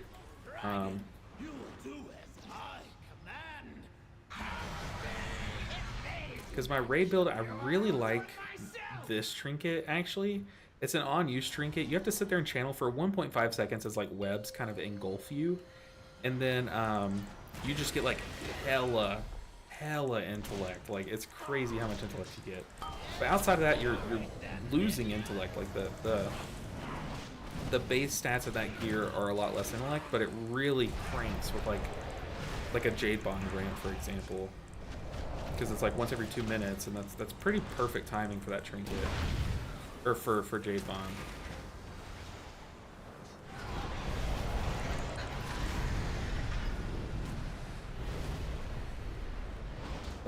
I wonder if we need to also swap to those guys, or if we should just like stick to boss, or maybe it's gonna be like more well known to like, oh god, you gotta dodge those. But maybe it's gonna be like more well known that you should like kite your guys through the boss, and like, I don't know. I wonder what I'm trying to say is I wonder what kind of strats are going to pop up for this boss, because... Oh god, we got both of them. Whew, that's close. Definitely going to hang out over here. Trying to scratch my head, calm down with the damage.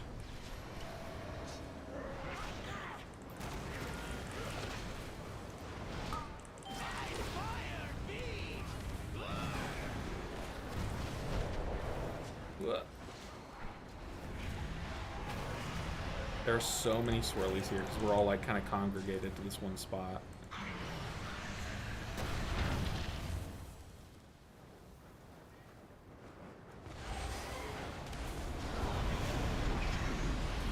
Yeah, we're like all on this one side of the boss.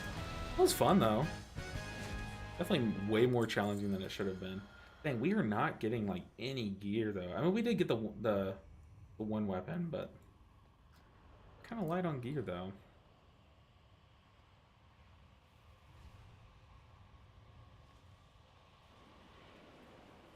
Wanted to say more or less, but was speed typing.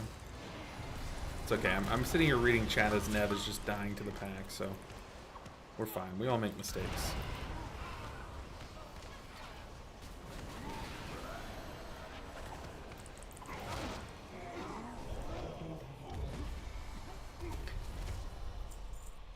Alright, this final stretch of the dungeon is pretty easy, but I think this is like a pug killer style boss, you know. I'm out of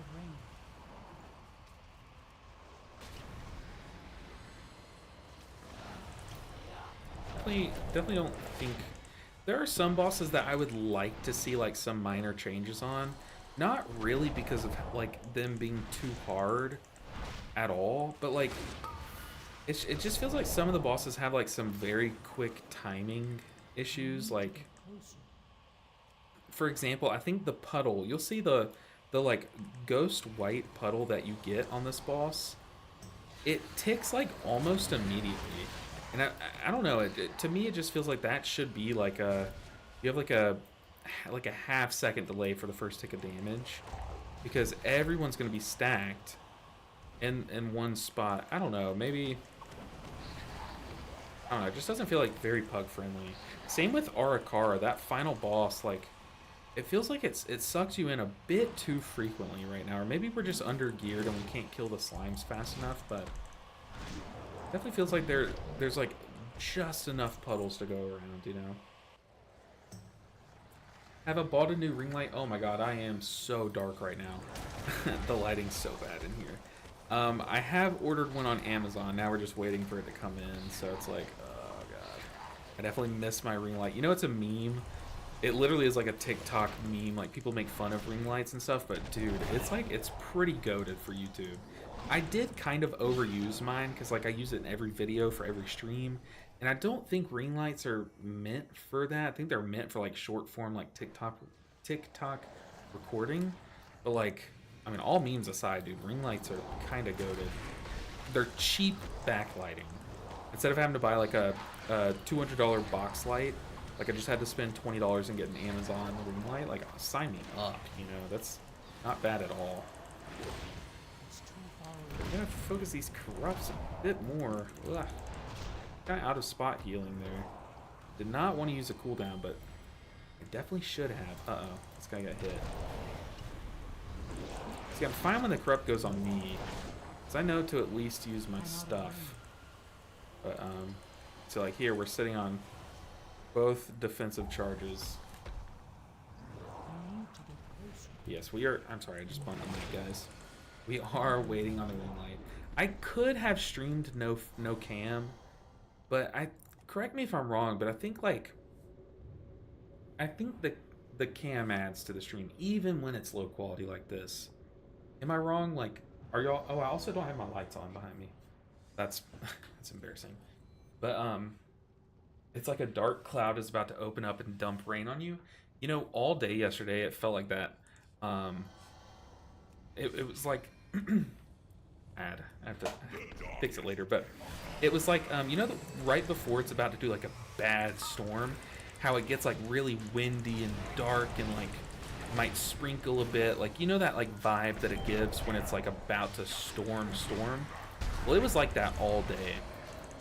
And those of you who know, like, who watch my streams a lot, probably hear me talk about it way too much, about just how much I love rainy days. Like, love them. Wish every day it would rain.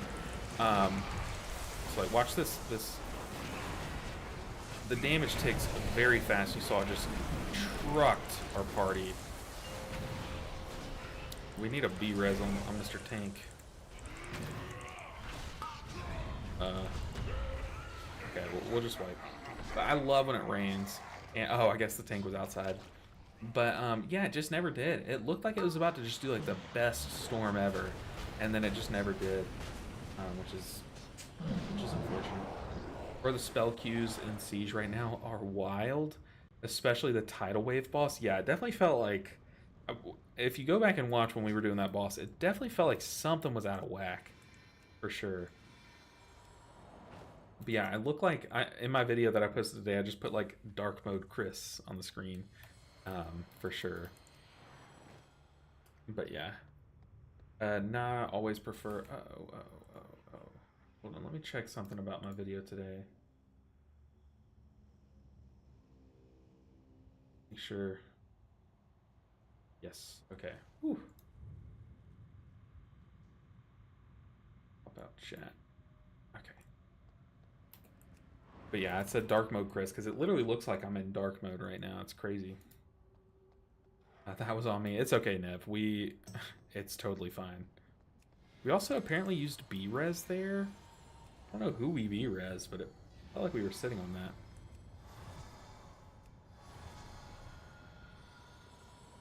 that. Nah, I always prefer watching streams with cams. Seeing facial reactions, stuff like that adds a lot to the stream.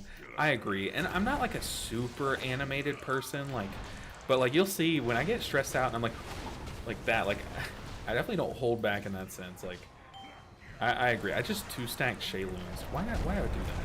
Every time we come into a fight after a wipe, my first Shayloons always forget, like it's just like it's very low.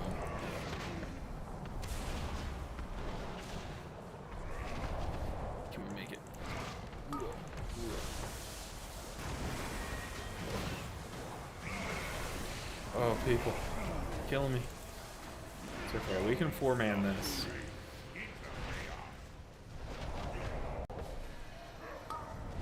Gotta be, like, super cautious in this fight. Especially tanks. I do not envy you right now, Nev.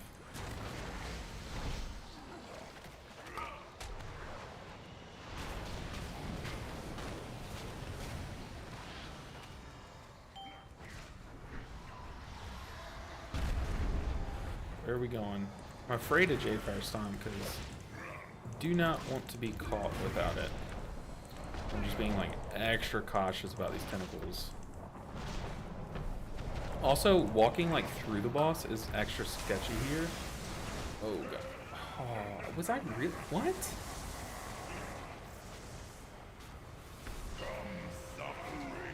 How was that not in that? I don't know, but oh my god, that's like so distracting. I was saying something and then I was not expecting to die there. Well, if I'm being honest. I was about to press Celestial Conduit. I was going to defensive and Celestial Conduit. Okay, we're given a second life. Let's make up for it. We'll make this one count. Like, walking through the boss is extra sketchy because he's so freaking large. He just takes up so much real estate on your screen that every now and then, like, if you're walking, like, following him, you'll just walk into a tentacle that he stepped over. Okay, we did get a ring. It is main stat haste, which is it's nice for us, but like I'm pretty sure I don't know if it's better than what we got. We already have main stat haste verse, and then we have a main stat verse haste. I don't know. I'm definitely gonna keep the ring and sim it before raid night though. How do I add sell to WoW? So there's this one place that I used to kind of like download all of my add-ons called CurseForge. And I'll open it up and show you, but how's it been going, dude? Aside from that last death, evasively, let me tell you, by the way, since I haven't talked to you since Friday, also our ring light went out, which is tragic. But I definitely, my wife was already planning on like taking me to my favorite restaurant because we hit 10K. And she just hadn't told me. But she was like super grateful for you. So I appreciate you a ton. This guy's asking for the ring. The thing is, like, I do think it is an upgrade for us, so unfortunately, yes. But yes, super grateful, dude. I appreciate it. But it's been going pretty good. Been just blasting dungeons, having fun. Yeah, it's been a good time. Good healing. Ah, thank you. I'm grateful for the content, brother. I appreciate it. That was a decent run. It was decent. We definitely both had some like bonehead deaths at the end, but they happen, you know. Brian Fairchild, what's up, LB Ninja? What's up, dude? How you doing? What are we doing next? We need a. Let's just drop out so that we don't force these guys in our group. We need a Arakara city next. So what we're doing, I know Mythic Zeros aren't like the most good thing to be doing right now, but we definitely want to snipe one of these trinkets eventually. So let's filter out to Arakara. And let's run it back. We also have a coffer key. I don't have it in my character screen, but I have the means to craft one. So let's blast. M0 need all. This guy's doing a 0 rookery plus 0 rookery, buddy. I don't think that's how that works, but sure. Okay, so we have that. We should probably have gone for a one with a tank. This guy's name is Twitch Roby. Interesting. But we definitely need the trinket, but let me go ahead and do that while I'm thinking about it. We have the 100 key shards to make a coffer key. So we now have a coffer key. So we can run an 8 bountiful delve for sure after this. Oh, I was showing you how to add cell to WoW. So this thing is called CurseForge, and it's kind of like a way to just easily install add-ons to your, to WoW. Like this is all the add-ons that I use. Some of them are out of date, but this is like an easy way to update them all. You just click this update all button and it'll just like one by one update them. But you go here, so you download CurseForge, or you can, I think CurseForge is a website too. You can just go to curseforge.com, I think, and just search for cell, and boom. It's an add-on. You see I have it installed already. But it is popping off on the downloads. It used to be like, I think when I downloaded it, it was like 200,000. Now it's like 800. Getting up toward 900,000 downloads, so definitely a goated one. Let's oh, when we die, we lost our toy. That's sad. Go ahead and put it back on.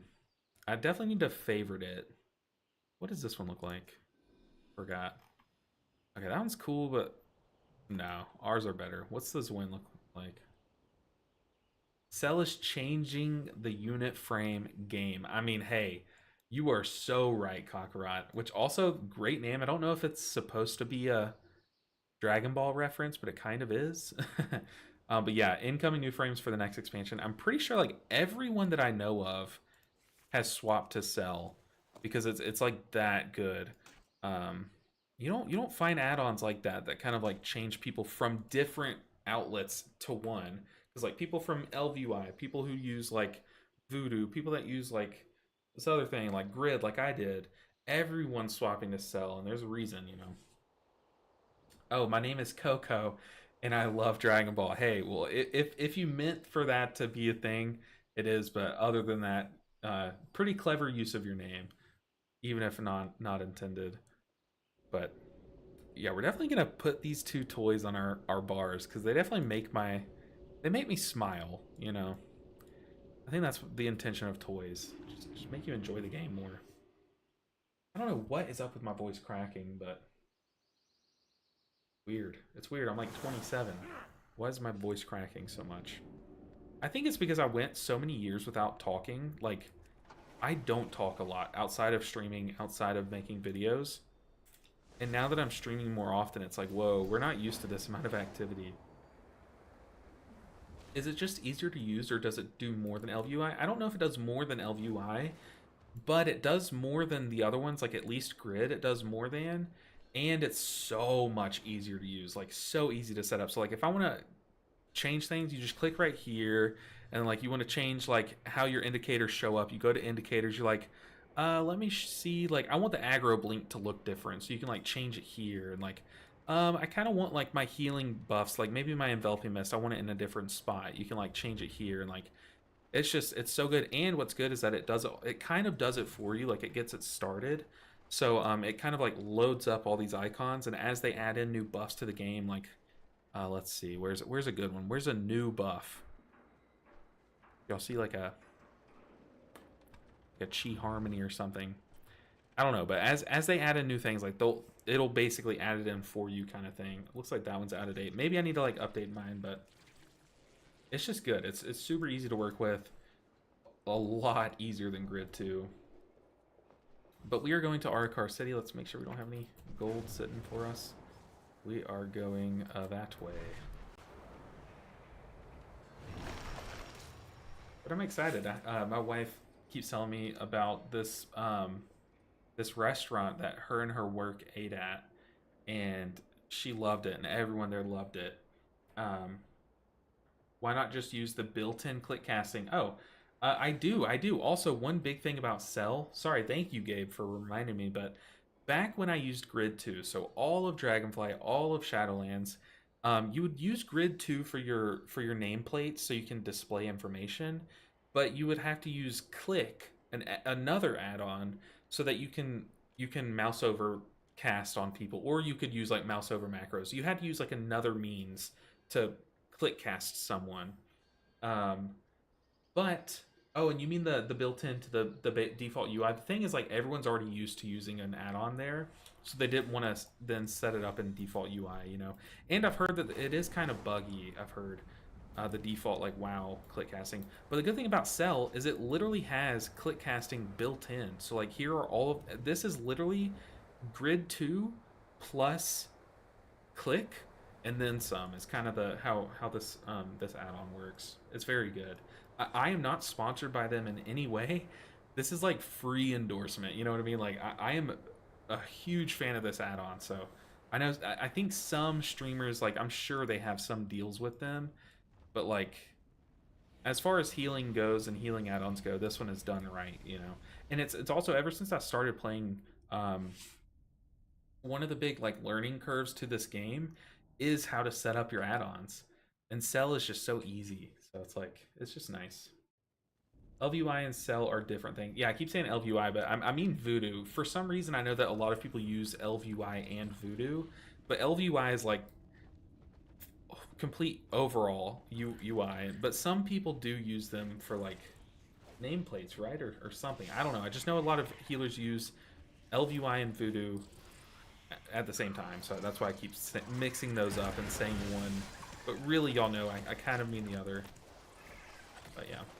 Oh, we got a Survival Hunter. Let's check out the Survival Hunter versus our Windwalker's damage.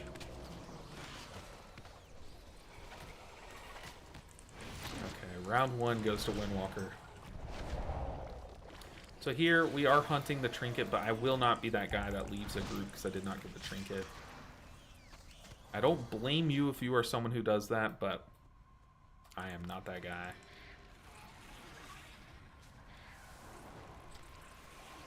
Also swapped out of the talent that roll snaps, so I'm loving life outside of that talent.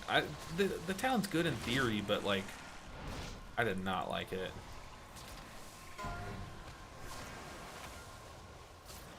This guy's name is Twitch Roby. I know that there's one guy in like one of the top guilds named Roby Doby, and I think he's one of the two guys that makes those spreadsheets that people use during like beta testing and stuff. So I wonder if that is this guy, but I don't know. Yeah, I know LVUI and Cell accomplish two things, but that's kind of where why I keep slipping that up is because of that. Yeah, I don't know what I'm saying at this point, but hopefully you do. Fill in the blanks for me. I need a little help. Yeah, it's both easier and kind of better. It kind of does like the same thing, but it's like much easier to set up to get to do it, you know. So it's kind of like it does more things because I just did not want to look into how to make it work on Grid 2 kind of thing, you know. That kind of is just my laziness kind of coming into it, but.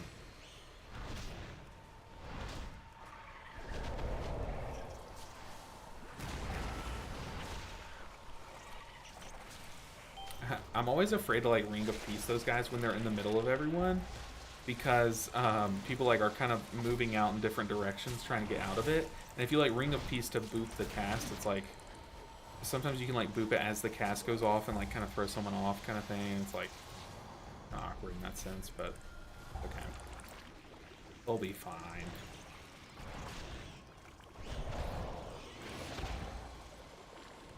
Our Ancient Teachings is out, but I do not want to refresh it.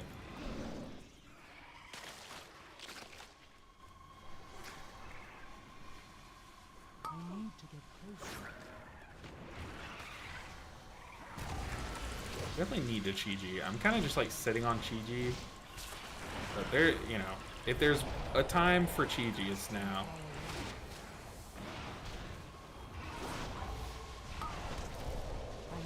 just use my kick. Also, that warlock is way out there. Way out there. I can't even reach him. Got places to be.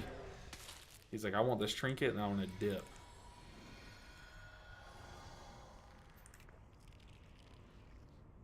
This last boss killed my drive to keep running 0's the other day. The thing is, I still, in this current build, I don't have a keybind set up for my Transcendence Transfer. It's definitely on my list of things to do, is like find a spot for it. Now that I've like changed my my keybinds around and stuff, from switching to Cell and then swapping things around just because of the new season, the last thing that I need to change is setting up Transcendence Transfer, which shouldn't take long. I've been putting it off, you know.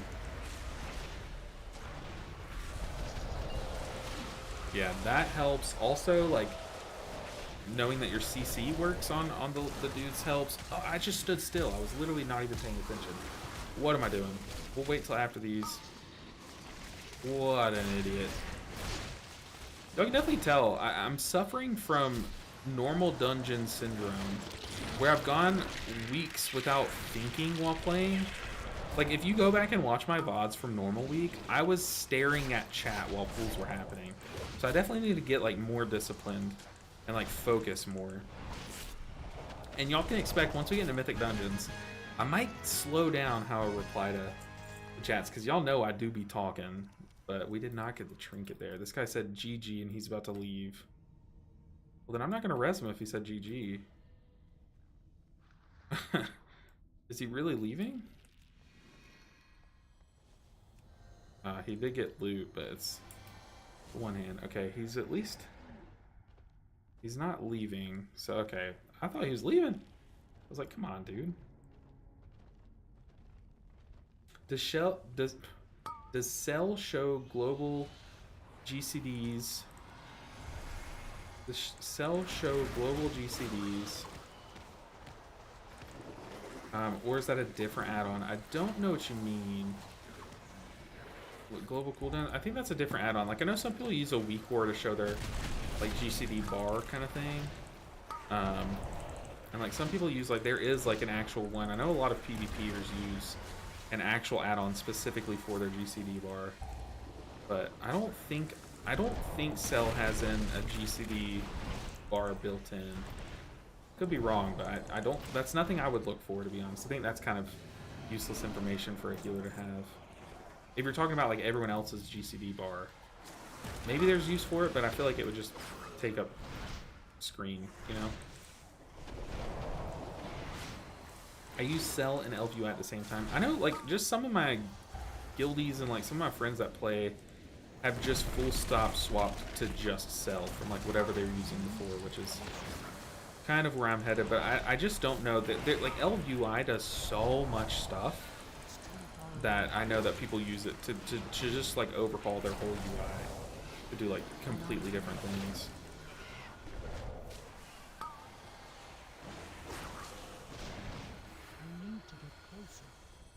Alright, we're chilling. We're cruising. Definitely need to stop using my right hand to click buttons. Especially on spinning crank pools. I need to start using my keyboard. Do we revival this?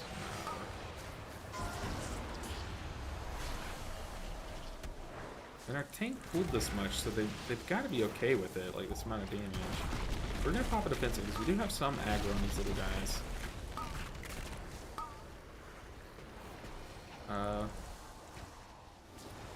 Okay, yeah, we will revival now.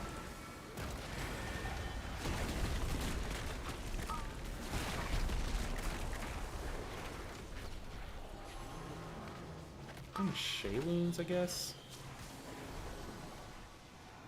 Apply these. Definitely want to kick that. Stop all this unnecessary damage. We're about to get slammed. Gotta top us up during that. Try to catch this proc.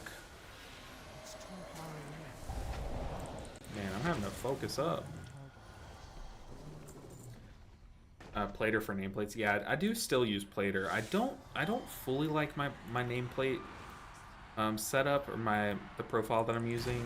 I haven't taken the time to make my own personal one yet, but I do think some of the other content creators have some really good ones. I know the one that I'm eyeing, the one that I really want to use is Vesperals. His he made, and it looks really clean, so that's the one I'm looking at. But right now I'm using Galea GGTVs. I don't know who that streamer is, but I found his player profile back in Dragonflight, and it's gotten me this far, you know. But I think it's time to move on. Incompetent for sure. I will end you myself. This last boss killed my tribe to keep running 0's. Yeah, I definitely got into a group with some people that didn't really know what was going on, and our tank definitely got a little flamey. Like he's been pretty rude to them, and I did not like that. It kind of, that side of pugging I don't enjoy. But the other group I was in, I ran with my guildie, and I posted it as a video today. Was very chill, so I like that side of pugging. Hopefully the tank's fine while I just sip up on some tea.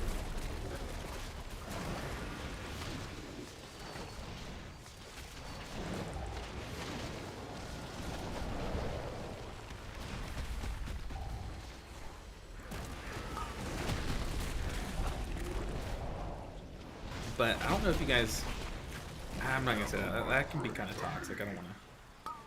I don't want to be that.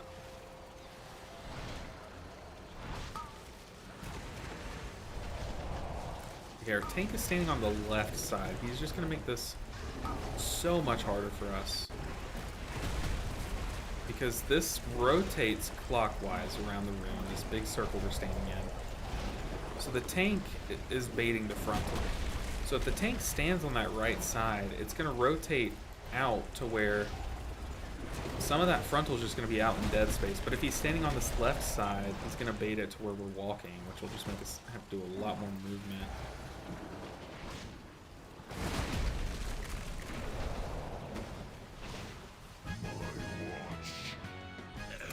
Still no loot. I don't even know what that guy drops, but dang. Zombie Creeper said, I need help. I'm trying to use Group Finder.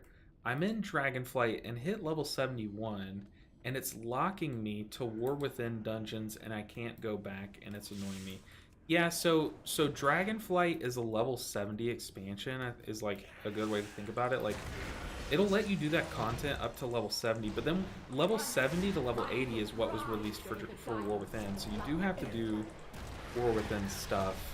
I mean, you can like fly around in Dragonflight and do like open world stuff, but if you want to keep leveling up, the current content for the current levels is like the best way to do so. Which sucks, but I mean, that's just how they make it. So like back in Shadowlands, when they raised the level from like 60 to 70, once you got to 60, you kind of had to like level on stuff. You don't want to do War Within. I mean, like I said, you can probably go like, so go to the zone, go to Valdrakken, and you could probably just fly around, do open world stuff, and like keep leveling, but it's going to be a lot slower because you're going to get level amounts that were scaled to level you from 60 to 70, you know, instead of 70 to 80. But if you want to get like more XP and stuff, it would be War Within, you know. What are you using to show other players big cooldowns? This is Omni CD. It's still a little, I need to move it. I need to get rid of this Vivacious proc or move it over here with the Strength of the Black Box proc. But yeah, it's Omni CD. It's very, very useful as a healer, especially when you're pushing like high-end Mythic Plus. Knowing when your group's defensives are active, oh god, can help you, the healer, decide when like certain cooldowns are necessary. Like if you see that like your warlock or your mage, for example, just use like ice block, and then they get targeted by another mechanic, you're like, oh, they don't really have much for that. I should probably like pocket them or keep them safe, kind of thing. Or maybe even consider like cocooning them. Like it definitely can help you make decisions like that.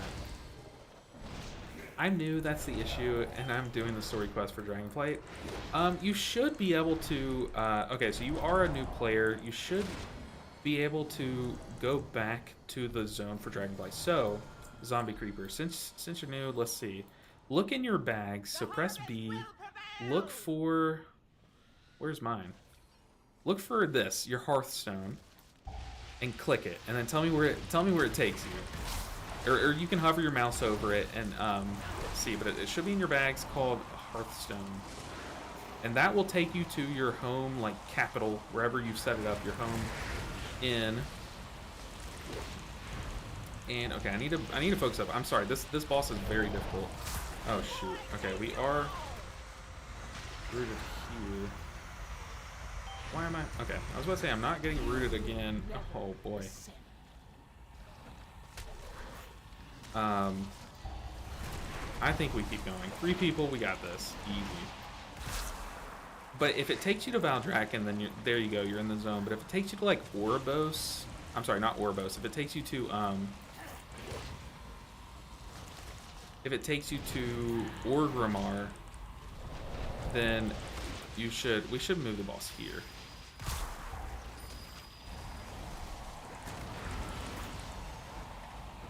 Then you can take a teleporter there. I'm sorry, I'm trying to focus, but also we are tanking the boss like right in the middle of all these puddles, which is a pretty big no-no. You want to give some space.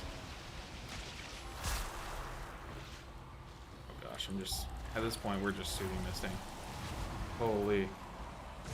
But like when you tank the boss right next to these puddles, those puddles aren't safe to catch you. So like right now we should be tanking the boss over there where that guy is over there for some reason. Like right here we definitely need to move the boss, so move boss. Because like if the boss starts at suck, then everyone's gonna try to use these puddles, but they're gonna get hit by the swirl. You know what I mean? So like a lot of these puddles are just off limits because the boss is so close to them. But zombie, we're about to kill this boss, so let me kill it and then I'll finish helping you. I'm so sorry. I get distracted right once I start answering your question, but I'm telling you, this boss is pretty rough. Okay, we killed it. Okay. Ooh, what do we get? A trinket. It's not the best one. It's not the one that we were going after, but I'm out of range. it's a trinket nonetheless. Where'd this guy go? He's way out there. I'm new, that's my issue. So yeah, if you press your bag, if you open up your bag by pressing B, find your Hearthstone. This will take you to a point that you set it to. So if you set it to the inn that's in the Dragonflight zone, then you're good. You can just fly around in that zone. But if you set it to Orgrimmar, which is like the other hub, then there's a portal room that you can go to. But yeah. All right. What do we got? You can't do Dragonflight dungeons as soon as you hit 71. You can also go back to Dragonflight and quest when you use the portals, but you won't gain levels. Yeah. So wait, Marley, you won't gain levels at all, or you'll gain a reduced rate? Because interesting. I thought you could gain, but less. I don't know. I'm probably way wrong there, but I know it sucks, Zombie Creeper, but the whole thing is like, it's like, it's just current content. It wants you to be doing that, you know? Well, yeah, you will. Yeah, you'll gain like a lot less XP. But the XP's so little, it will take ages. Yeah. Okay, so we need to do a delve. We have a key. We have a key, and we need to do a delve. So let's look for a bountiful delve. Bountiful, looking for 1 DPS. Bountiful sinkhole. Haven't done that one yet. Let's just do the what is it called? The mines? Yeah, the mines. Bountiful T8. Hey. Alright, it's delve time. Get some gear. Let's get a waist, a belt, or hands. And then we're rocking and rolling.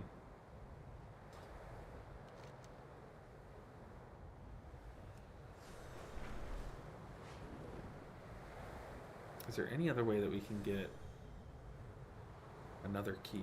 I don't think so. Yeah, if you're wanting to do like just fly around in the Dragonflight zone, you can.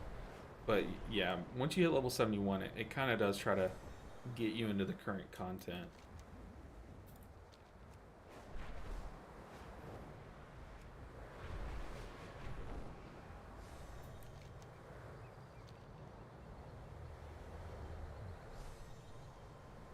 Alright, we're here. We're chilling. I wonder if I could solo this.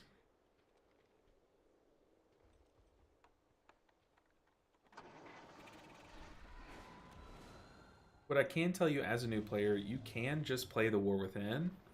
The Dragonflight story is not at all important for the War Within. Feels like we did Dragonflight for nothing. Yeah, that's a great point, Marley. The Dragonflight storyline was... I mean, it was, like, cute and all. Like, it was... I say cute, but that's, like, probably the worst word for it. But it was pointless, like you're saying. Like, nothing really happened of importance. I think the Shadowlands story is really cool to do. And then the War Within story is actually, like, popping off, dude. I'm having so much fun doing the War Within story. But other than that, yeah, Dragonflight was not good for its story, in my opinion. Like, the zoning, the dragon flying mechanic was really cool, but it's kind of been beaten by the War Within, in my opinion. It's not even mentioned in the War Within once. That's a good point. It's kind of like we just did it. It's kind of like it was filler. Like, we actually had World of Warcraft filler. That's funny. Interesting. Oh my god, I had to do one quest over here as a world quest. Maybe one of you guys have done it and felt my frustration as well. But you had to, like, collect flowers and then throw them at these rams all over the place. But it wouldn't let you throw it at some rams. Like, you had to find rams that had a certain buff. And you had to do it 8 times. And oh my goodness, I ran around for probably 45 minutes looking for the 8th one with the buff. Like, oh, it was so frustrating. Dude, this guy's name is just Legs. What's up? Legs. That's a good name. Change my character's name to Hands. We don't have a map. I did use my map on one the other night.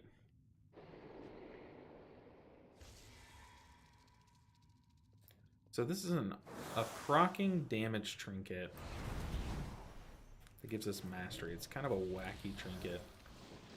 It feels like we played a filler arc in an anime for sure. That's exactly what it feels like.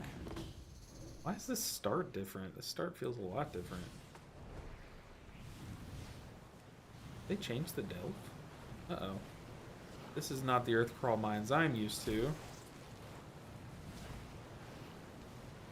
What? This is so cool. Did they change it? I knew I missed a blue post today, but did not expect like full-on changes, because I know that this little grappling hook mechanic got pretty old, but that's funny. Now I kind of want to go back and do all the delves again and see what changes they got. What is this guy? This guy's crazy. Maybe I couldn't solo this. But look, everyone's just playing around with their flamethrower, like not even doing their spells. It's fine.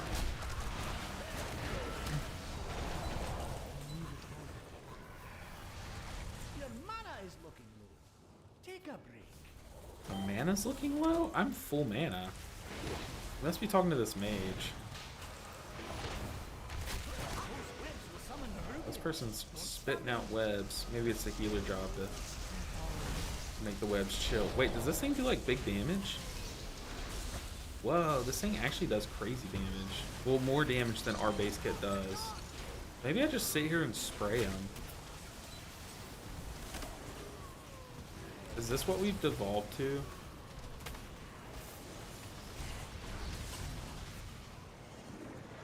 I mean, hey, whatever works.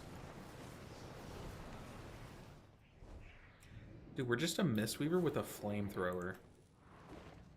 Yeah, they completely changed this delve. I don't want to talk to him. Y'all talk to him.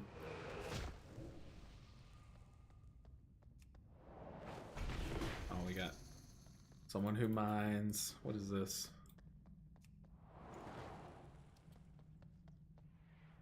Nice. It looks clean. I think it's tough to find a sweet... Oh, gosh. Oh, we're in combat. It's tough to find a sweet spot before you reach information overload or analysis paralysis. Yeah, for sure. It always is. Soloed this earlier today. Hardest bit is the way-based part coming up next. Uh-oh. Okay, so I should be more careful. But like, I know this dungeon or this delve before was the one that I was looking to solo because you can basically pull it like 1 to 3 mobs at a time, and the most damage that comes out is like pretty avoidable. Like, it's these like tracks here on the final boss, or at least it was before the changes. So now that they've changed it, I don't know if I'd be able to solo it. I mean, we're just gonna have to see. But would that make a good video? Like, would anyone here watch a video of me just soloing a delve, or is that something y'all skip? Because I'm afraid with new stuff like delves, I'm afraid as a small content creator to post it, because I don't want to post something that no one really cares to watch. But like, what if everyone's like, oh my gosh, there's no delve content, you know? Like, oh, the wave-based part. Okay, interesting. The wave-based part. Speaking of wave-based parts, there's this one quest here where you have to do 20 waves of something. It's like in right once you go down from Dornagal, and it took forever. I soloed it, and it took like I watched half of a movie in its duration. So each delve got different scenarios, and they rotate. Oh, okay, interesting. Yeah, delve is the thing that I did not test at all coming into this, and I actually am enjoying them a ton. I like it more when I don't test things. It makes them more fun. They each get different scenarios, and they rotate. Very cool. Makes it more exciting week to week. So it's kind of like people are relating it to Torghast, and it's kind of like that in that sense. Like, each week Torghast would change, and some weeks it would suck. Some weeks it was like okay to do. Okay, yeah, you gotta die.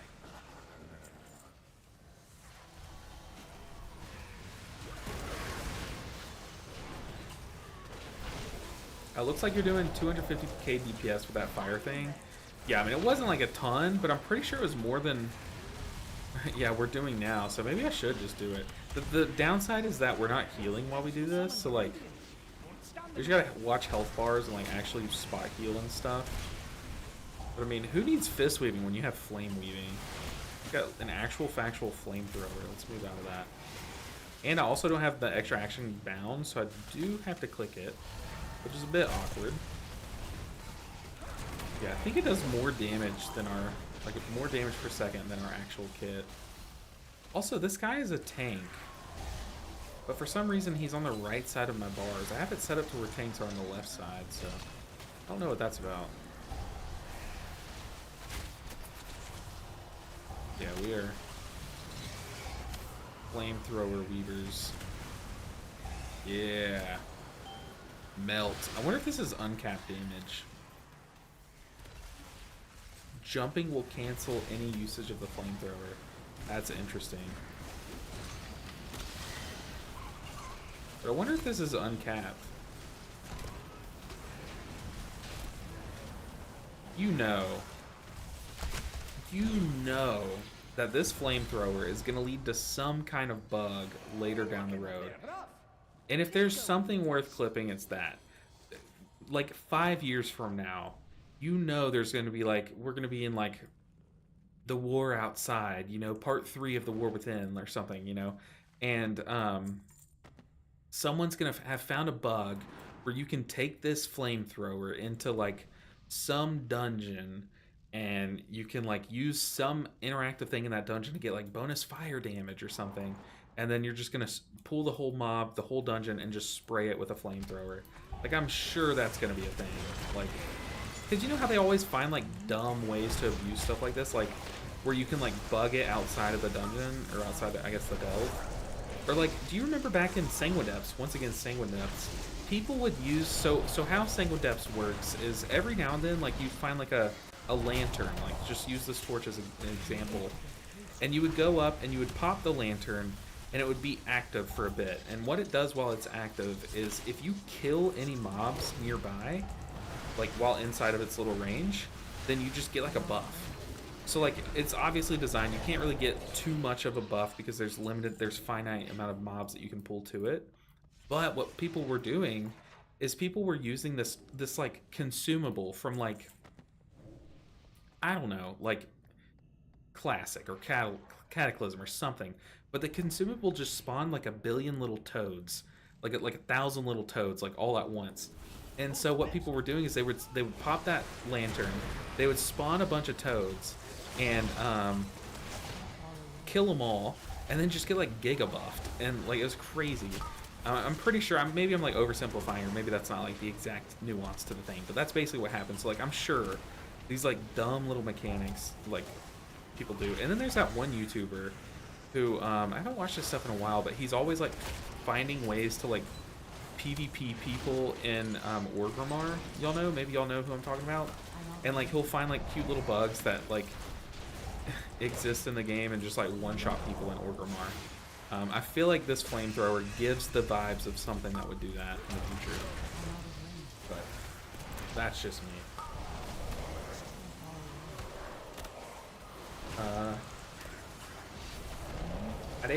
I play. Oh my goodness! I played that delve solo as Holy Priest. It was pain. Yeah, you did that one to yourself. Soloing a delve as a Holy Priest sounds miserable. I don't know. I don't know. Probably not the worst thing. Ninja Vink said, "Hey man, just want to tell you I love the content and keep pushing. I love watching the stream." Hey, I appreciate that. I appreciate all the support. And you have no idea, like, some days I try not to show it, but some days like comments like that, like you have no idea how much I need it. You know, I need to hear that. So what I'm trying to say is, like, whenever you come into a stream and you say something like that, like something just like super wholesome and nice, like you don't understand how much it can make a streamer's day. So that, and I really do appreciate that. So I will keep it up. I will keep grinding. I'll keep flamethrowing these stupid spider people. And yeah, I mean, look at that damage. It's not like crazy, like it really isn't. But I mean, it's more than we would do. It looks like a lot. Like you look at these yellow numbers, and as a healer, I'm like not used to those 100k ticks. You know, I'm used to like 20ks from my spinning crane kicks, but feels good. We're just blasting. I'm dead. The war outside. I mean, look, it was on the spot. Okay, I could probably come up with better if I tried, but by then we'll be in the war outside. Hardest bit. I think techniques and skills for solo delves are totally different to any other current content. I agree. Every time I try to solo content, it's like you do have to like take different talents, and you do have to play differently. Like you are, it is totally different for sure. So it could be interesting for a video. First time I've spec'd Hex for PvE in ages. Interesting. Interesting. And also trying to solo kick certain mobs is like, it can get hard. You have to kind of like be crafty about which ones you let slip through, and like how you manage your defensives and stuff. But I think the reason why people aren't like having as much fun soloing delves right now is because when you solo delves, they might have changed it, or they might be changing it, but the health pools of these guys is like crazy when you solo delves. And especially as a healer, like we can't do that damage quickly, you know? You're just there for like ever. Interesting. Wonder, does this do a dot? Use the torch to deal that much damage over 12 seconds. Okay. Okay, hold on. So we're gonna spray it and see if it leaves a dot. Okay, it doesn't. Never mind. I was gonna say we could like literally weave it in, just maintain the dot, but no, it's not a dot. Oh, thank God. Group delves looks playable again. Last night's hotfix was brutal. Small trash was dealing 1 million damage a hit. Yeah, delves earlier this week were tough. I'm not gonna lie. I did a couple, but I think I failed one. But for the most part, like people were bouncing from like 1 health to like 100% health, and like back and forth constantly. But you see here, I haven't pressed GG once, I've literally just been toying around with this little flamethrower it gave me. And yeah, we're having a good time. Just me and the boys and the flamethrower. I wonder if the elevation or like the terrain is kind of bugging me a bit.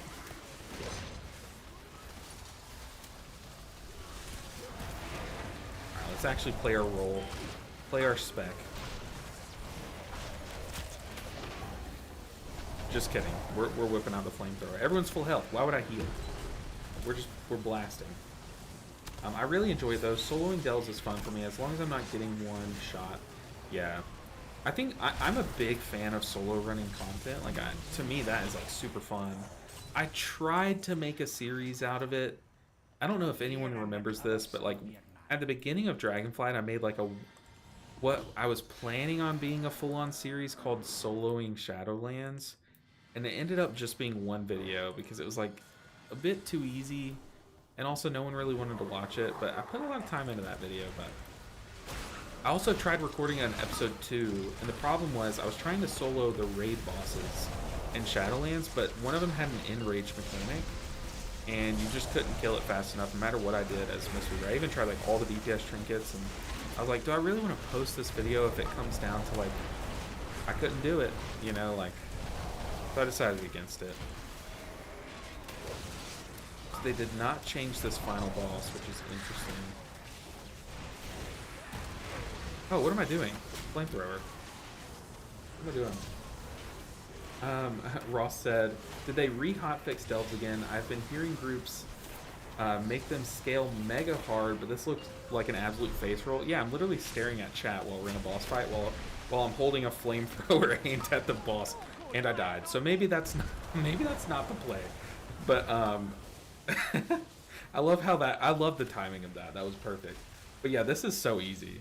This is so easy. So they must have done something to make it like easier.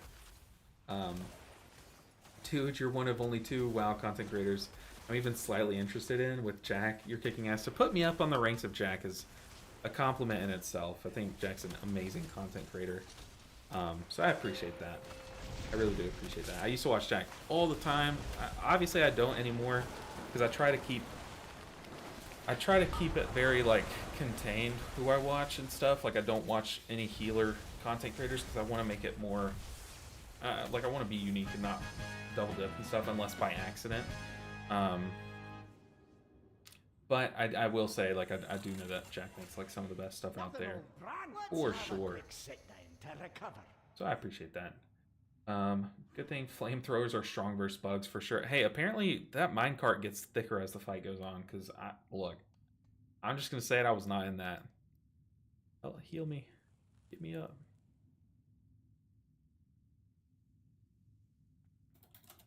Help. Oh, okay. We're here. I really enjoy it.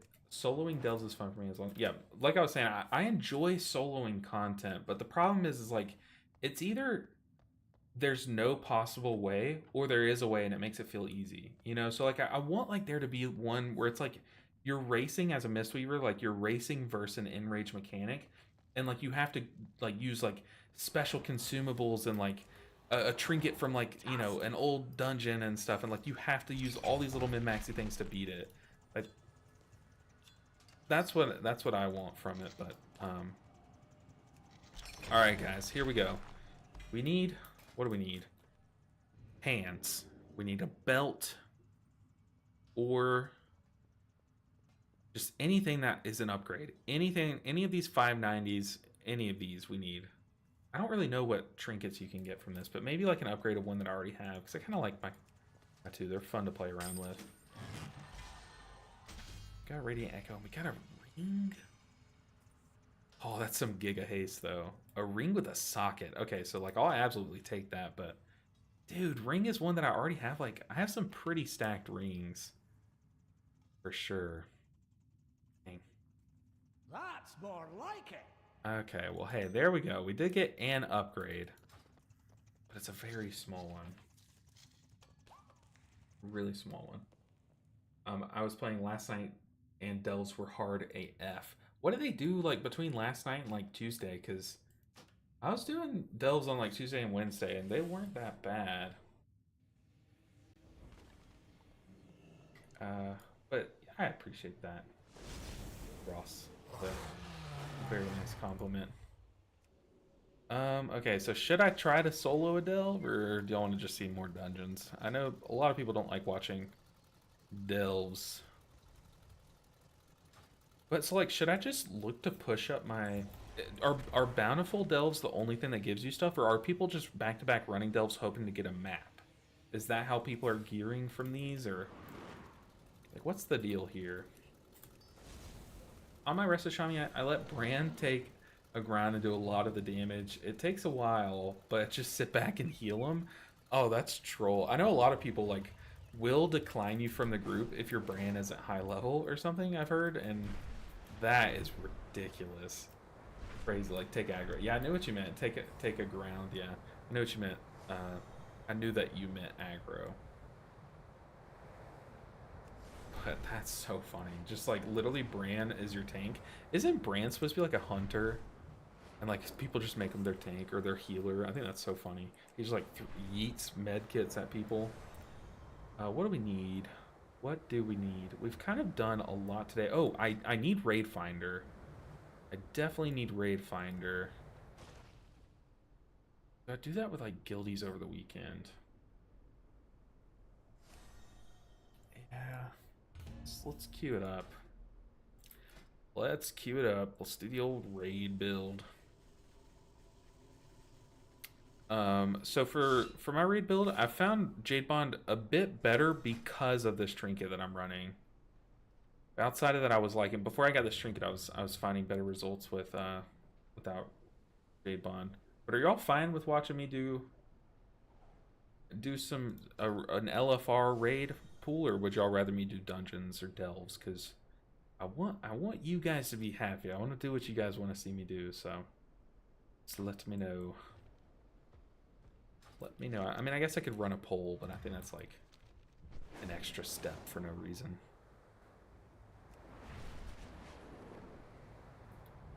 Where are we going? We're going this way. I always get like so mixed up with this place. Like I love like this architecture style, but the problem is like these buildings all look the same, you know, and I kind of get turned around. Like everything here just looks the same. Dungeons or raids? Honestly, watching people do delves is kind of boring. That's what I'm thinking, electric guitars. I enjoy doing delves, but like I just don't think many people want to watch people do delves. And I think a lot of people, like especially a lot of streamers, have been just hardcore grinding delves recently because the gearing is so good for them. So that I know people are probably tired of watching it. So that's why I've kind of tried to avoid it on stream. And I usually, like what I did on Wednesdays, I did delves all morning and then I streamed dungeons for you guys.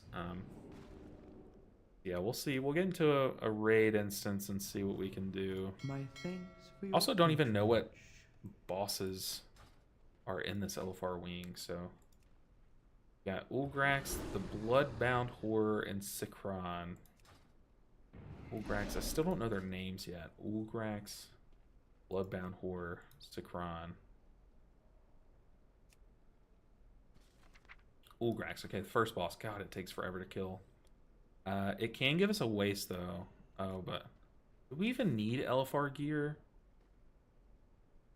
We don't. We don't. Bloodbound Horror.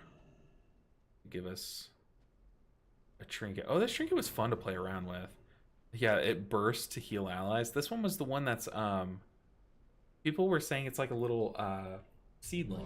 Like a weird little seedling. And then Sikron can give us tier token, which is pretty nice. And then a very rare, what is that, an embellishment?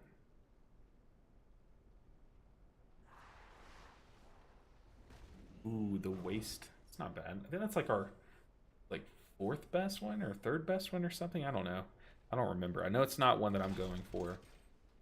But I guess the only things that we can really get some meaningful gear on is like the waist, the trinket, or the tier piece, unfortunately. Unfortunately. Alright, let's do this. Let's get in, kill these bosses, get out, get our gear. Forces loyal to me away from the entrance. Dispatch these guards before they can raise an alarm. I don't even think I have spinning trinket bound Be encumbered with in raid. Yeah, I don't. forces. That's a bad. Not gonna take it too crazy. Normally when I raid, I'm like very serious and like my hands just get punished, but we are going to just chill a bit more here.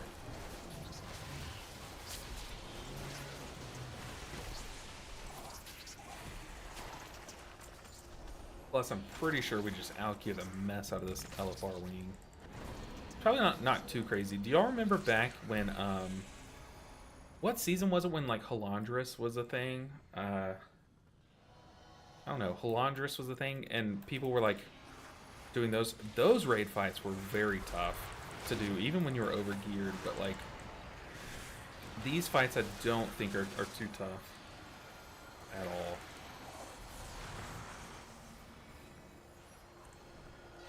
At all. I also don't know where our tanks are.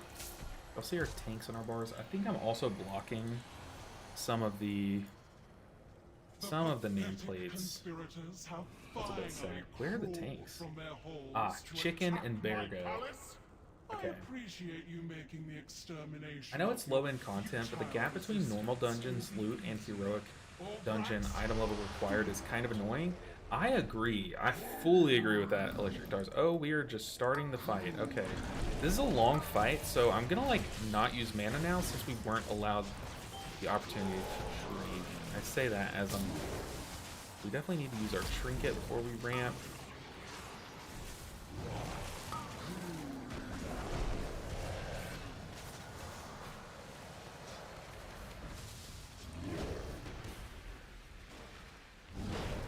String is pretty cool.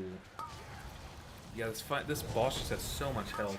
I feel like I should definitely be using like just a wacky little Mythic Plus build for this for this raid right now. Oh boy, here we go.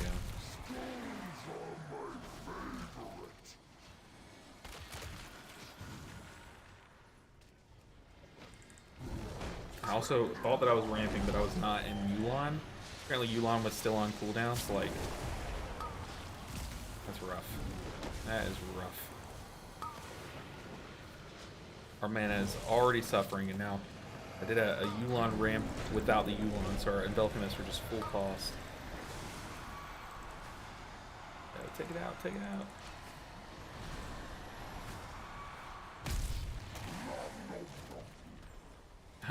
Nom, nom, nom. What do you guys think about these raid fights, though? I think so far I haven't found one where I don't enjoy.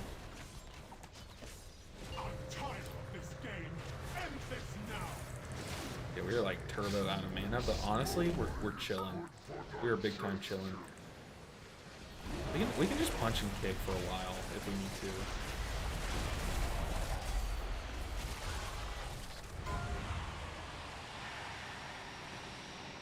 But I think this, for a first boss, I love the design of this fight.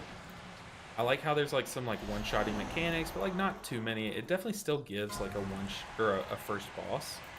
But man, the health pool on heroic. If y'all have played this fight on heroic, you know what I'm talking about. It lasts forever, for sure.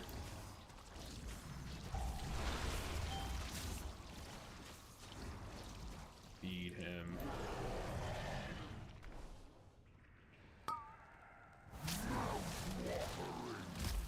Let me feed you.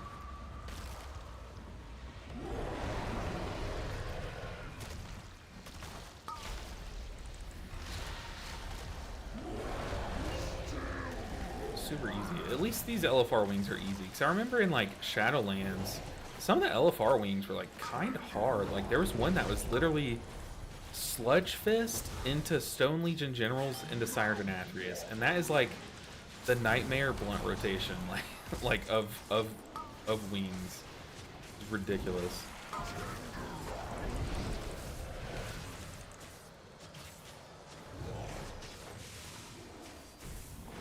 Yeah, we have just been behind the curve on our mana this whole fight. trying to be like super slow. Don't take it too crazy. Okay, here we go. This is gonna be tough. You're right next to the boss for some reason.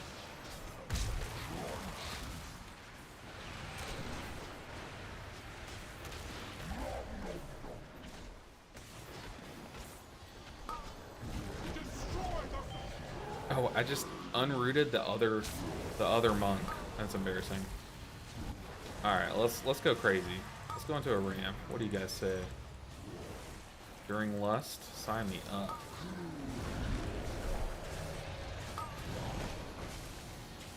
Unfortunately, we're like ramping it at no damage, but there is this.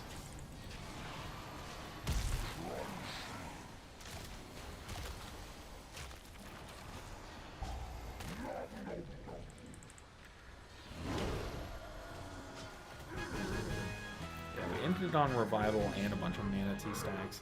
Even coming into that with like half our mana bar and no Yulon and like nothing. Like I think that was pretty fine. Alright, boss one down. What do we get? Doesn't look like anything for us. Cloth, mace, leather, legs. I don't need those though. A shoulder plate. Rip. But now we know this group will be pooling without us being ready, so we need to be more careful, especially this next boss. This next boss is so easy to pool on accident that, yeah, we're definitely need to be more mindful of that.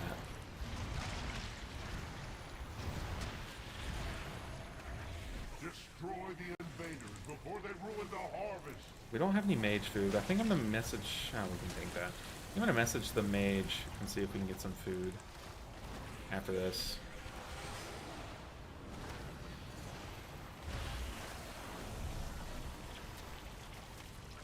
You can tell I'm kind of lagging. Watch like how choppy it is when we move around. It's definitely like week 1 woes and a new expansion during raid.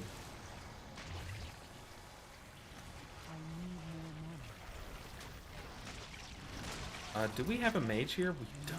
Oh, that's tragic. Oh, that sucks a lot. Oh, but we do have mage food in our bags from a dungeon earlier. Very nice. Yeah, maybe I should change the stream title. We're doing just LFR, Mythic 0's, and LFR. Sure. We'll just slot that in there. Okay, now we have some mana to work with. We're chilling. Big time chilling.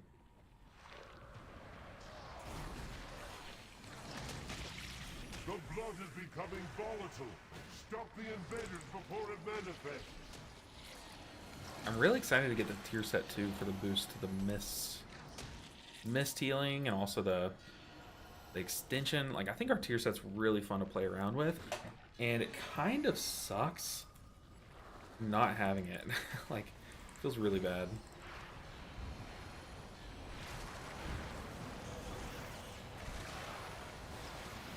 I'm not going to revival.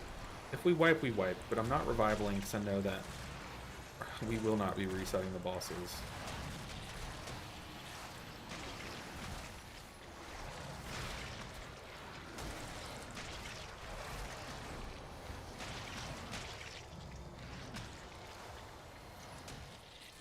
Alright. We're big time chilling. Ooh, goodness. This is the like big round room boss that sends you off into 2 things, right? I don't really know the layout of this raid. I think learning the layout of raids to me is like, it's always like the hardest thing each season.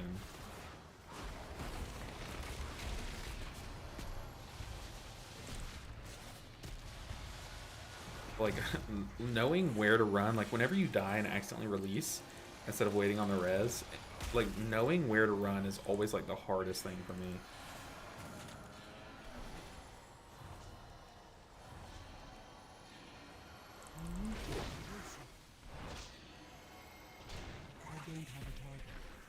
But I agree with you, electric guitars. I think, I don't know, raids are, or delves are fun and all to like watch, for sure, but it's definitely my opinion, less fun to watch people do. They're fun to play, but less fun to watch people do.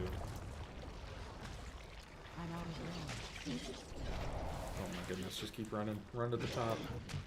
Go. Run.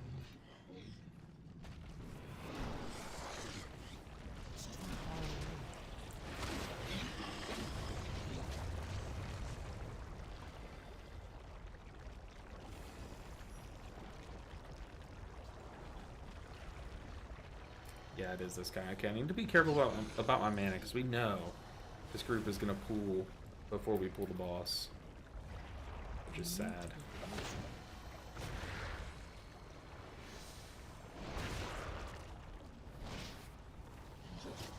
But how's everyone doing today? I know it's Friday. Got some exciting plans for the weekend. Me personally, I said it earlier, but I think my plans for this weekend are... Oh, maybe I can finally finish puberty. My voice is cracking like crazy, but I want to go to a Magic tournament that's happening nearby this weekend. That's my number one. I hope I can do that. But gonna be playing a lot of WoW. Gonna be editing a lot of videos. A lot of the same.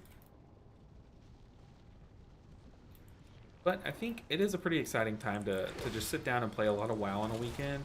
I know, like, still there's a lot of content that's, like, just not available, like Mythic Pluses, like, spammable content. But, man, the zoning is so nice for the War Within that I could literally just fly around, like, Hollowfall all day on Saturday and be fine. That's just me. I know I'm one of the people that loves Hollowfall probably the most on the planet, so...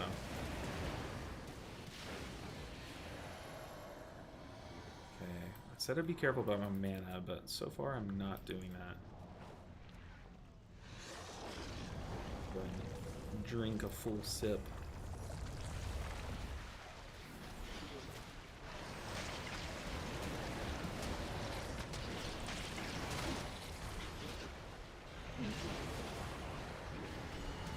Okay, I have no idea what this fight's gonna look like on LFR. I can imagine us trying to strategize who's going down and whatnot, even if I don't even know if that is a thing, but we know that this boss kind of cranks some damage like early on. Let's just do an early blast of a ramp. Also, I forgot to pop it on my trinket. I wish that this dirty guy was on my side of the map. He is not.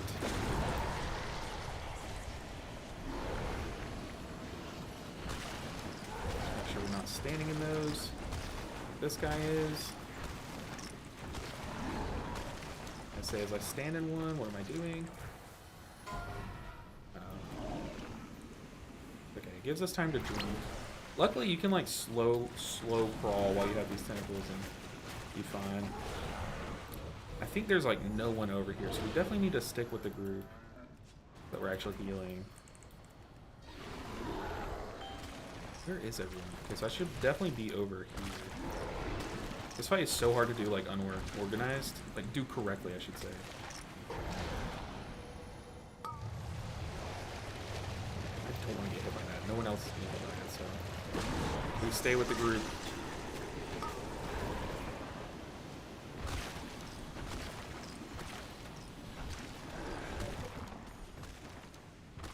Ah! Every time I go to target someone, they like fall out of my range. I wonder how many of these we can face tank just for the fire cell. All of them. Love it.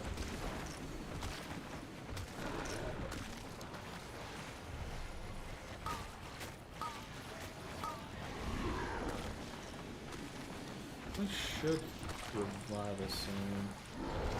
Just put it on cooldown. We probably could have squeezed in 2 revivals this fight, to be honest.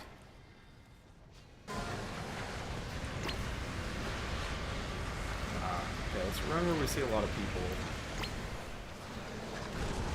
Ooh. Ooh. There it is. Okay. Love to see that.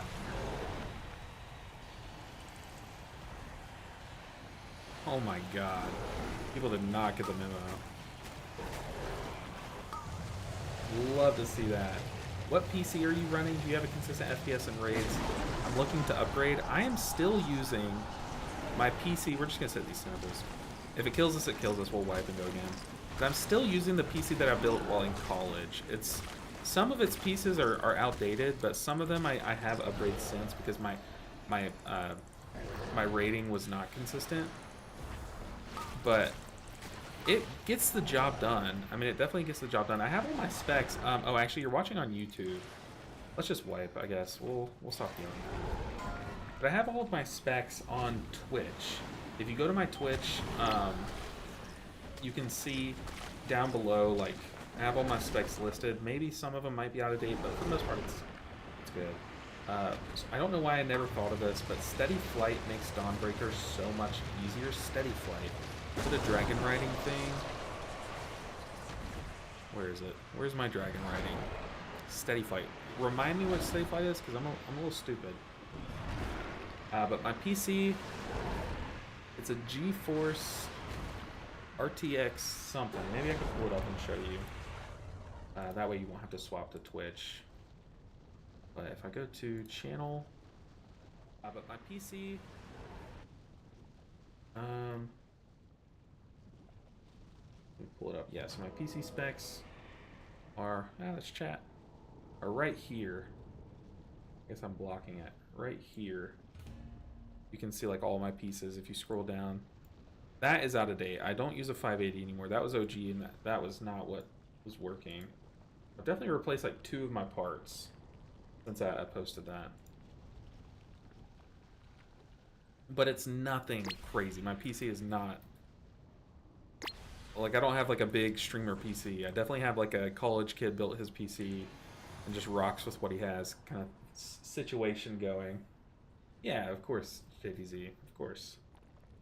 Steady flight is switching to the old way of flying. It's just normal flying.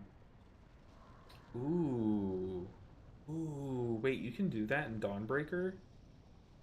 Oh my god, that's gotta be easier, especially when you're going down to, like, the mobs downstairs. That's crazy. This guy wants the DPS meters from the first boss. Much work.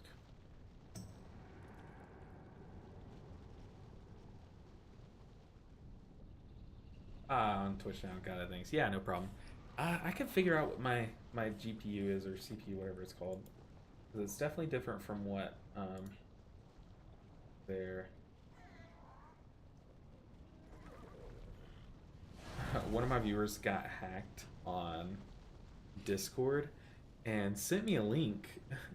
And it's a very sketch link. So if y'all get a message from someone from my Discord that's like a link to a gift card, do not click it, because he sent it to me. He was like, ah, crap, I got hacked. Yeah, I mean, I know I have the box like in my closet behind me, but if I get up, then, you know, gamers sit all day. True gamers sit all day, so that's what we're going for.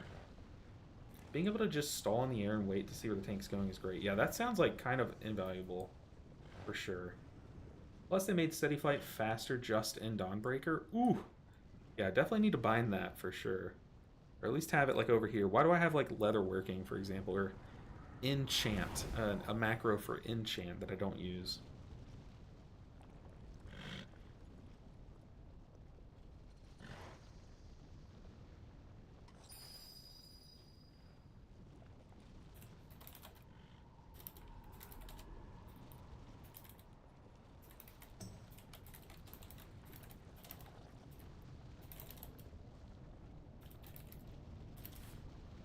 These people are like strategizing in chat, like talking about, oh, we need to be in 2 different groups. Like, yeah, or when the big ring consumes the whole room and threatens to one-shot you, if you run out of it, that's also another way to survive in this fight. I need to get closer. I'm not sure if you need Pathfinder first to use it, but I would suspect not. Yeah, I know I have it. I definitely know I have it. I just never used that, electric guitars. Just haven't really used it.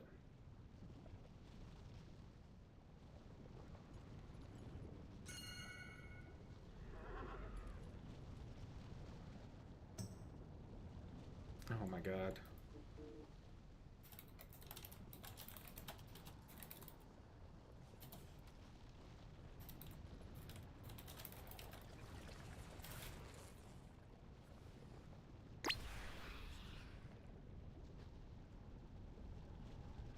We're pulling? What's happening? Oh my goodness. Okay. Oh, you hate to see it. What is happening?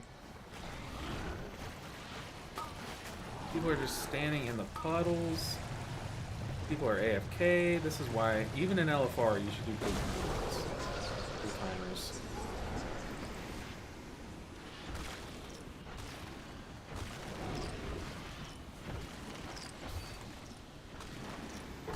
Yeah, cool timers are especially important in LFR. This, maybe I made the mistake of queuing up for LFR, because look, this is a crapshoot for sure. We're stunned by the congealed mass. Barf. Barf, barf, barf.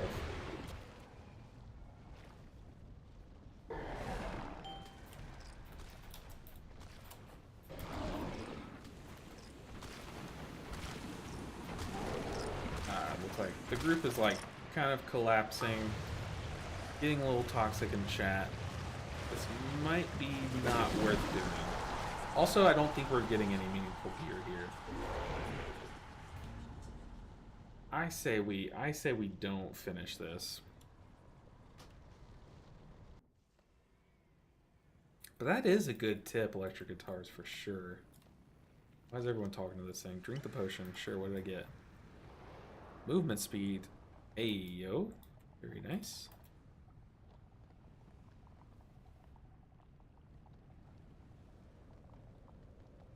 Where are we flying to? Is that where we're going? All the way down there? Are y'all ready? Who's ready? Please don't watch. This might actually go horribly. Let's get over here. Where's everyone landing, by the way? Where are you guys landing? I really want to parkour this.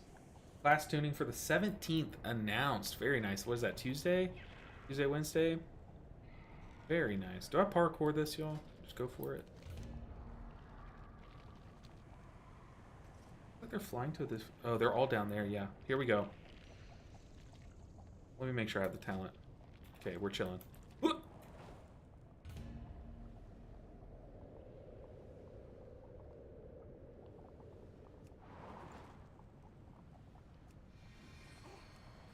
Hey, we did it. Got a little close there. I probably shouldn't have rolled that late. And monks laugh at fall damage now. Not even an issue. All healing plus 3%, Tiger Palm damage plus 15%, and Rising Sun Kick damage plus 15%. Hey, that is sick. Yeah, the all damage scaling is always very nice because our enveloping missile will get cranked up quite a bit, and like every source can benefit from that, and like scales off of each other pretty nicely in a way. Ooh, we love us a damage buff, and also buffing our primary single target damage buttons. Although it's not going to sound like a lot, but a 15% bonus to Rising Sun Kick's actually kind of like huge. And then to Tiger Palm too. Let me find that though. We're within class tuning. Okay, I see the post. Open it up. All right, so hopefully they don't pull. So tuning coming. Let's just scroll down. Let's get right to the juicy stuff. So Mistweaver, yeah, so you're right. Just 3 things changing. All healing is increased by 3%. Very nice. Love to see that. We'll catch back up to those disc priests in your raid and start doing some big healing. Tiger Palm damage increased. Rising Sun Kick damage increased by 15%. That's good for Mythic Plus for sure. It'll help our maintenance healing feel a lot better from Ancient Teachings, but also it could also help just give a little bit added juice to Ancient Teachings. I still don't think it's like ever going to bring Ancient Teachings into the question or the equation for raid healing. A 15% bonus for sure won't do that, but it'll help a lot, I think. for any of you diehard ancient teachingers in raid. It'll give you a little bit extra juice. That is nice. Thank you, Bone Scyther, for the shout, because that's good. We like that. I kind of want to look at the rest of the tuning too, but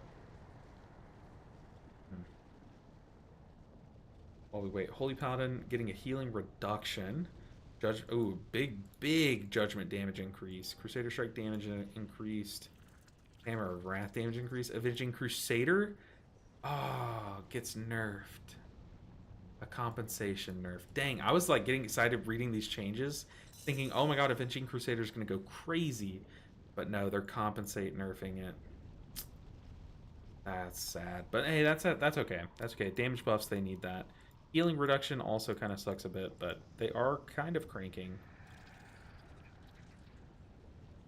Interesting, a nice buff to Holy Prism. They are, I think a lot of people were just taking the shield, the barrier in Mythic Plus to proc their lights, but Holy Prism getting a nice damage buff. Pretty cool. What other healers are getting hit? Lava Burst damage increased. Lightning Bolt damage. Okay, so damage increased to Resto Shaman. Pretty nice. Pretty nice, like that. I like that they're not touching their healing. They're letting them be good, but not breaking them by pushing them further. Resto Druid, healing increased by 8%. Wrath damage increase, Starfire damage increase, Star Surge damage. Okay, so really pushing the damage of their Druid stance spells, which I really like. And an 8% healing increase. Did they need that? 4. Probably. No one's really going to be playing them in like the Race World first, so I know a lot of people are going to be looking at that for their information of what's looking the best and stuff. Alright, let's just pop our trinket, pop Yuan, and just start blasting.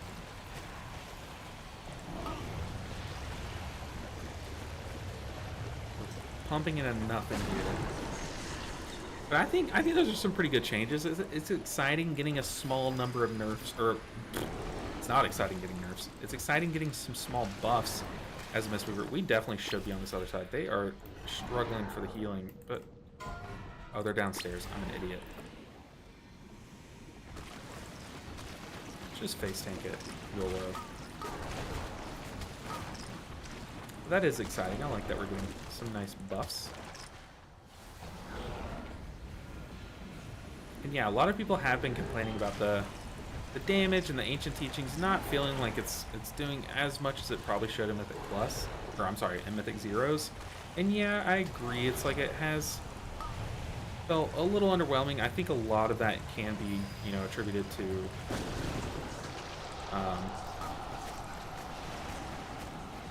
just gearing. I think once you get some gear, it really starts to shape out a bunch.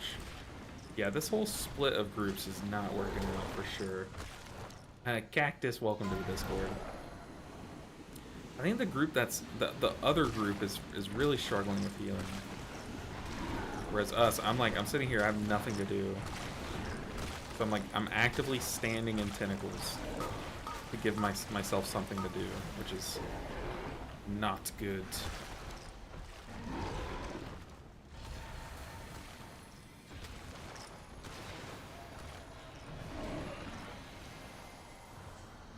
Not enough DPS went down. Okay, yeah, so they're complaining about the groups. Even though I'm pretty sure the person complaining about the groups is the one that put the groups together, so that's kind of funny. Oof. Yeah, this boss does not seem like one that week one I want to be LFRing with people. Definitely not having a good time here. Just too reliant on people doing mechanics correctly. Let's see. Let's get our downstairs time in.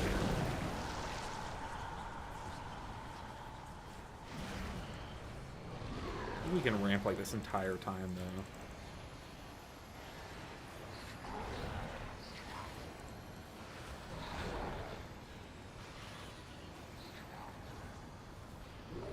Yeah, I think we just wipe.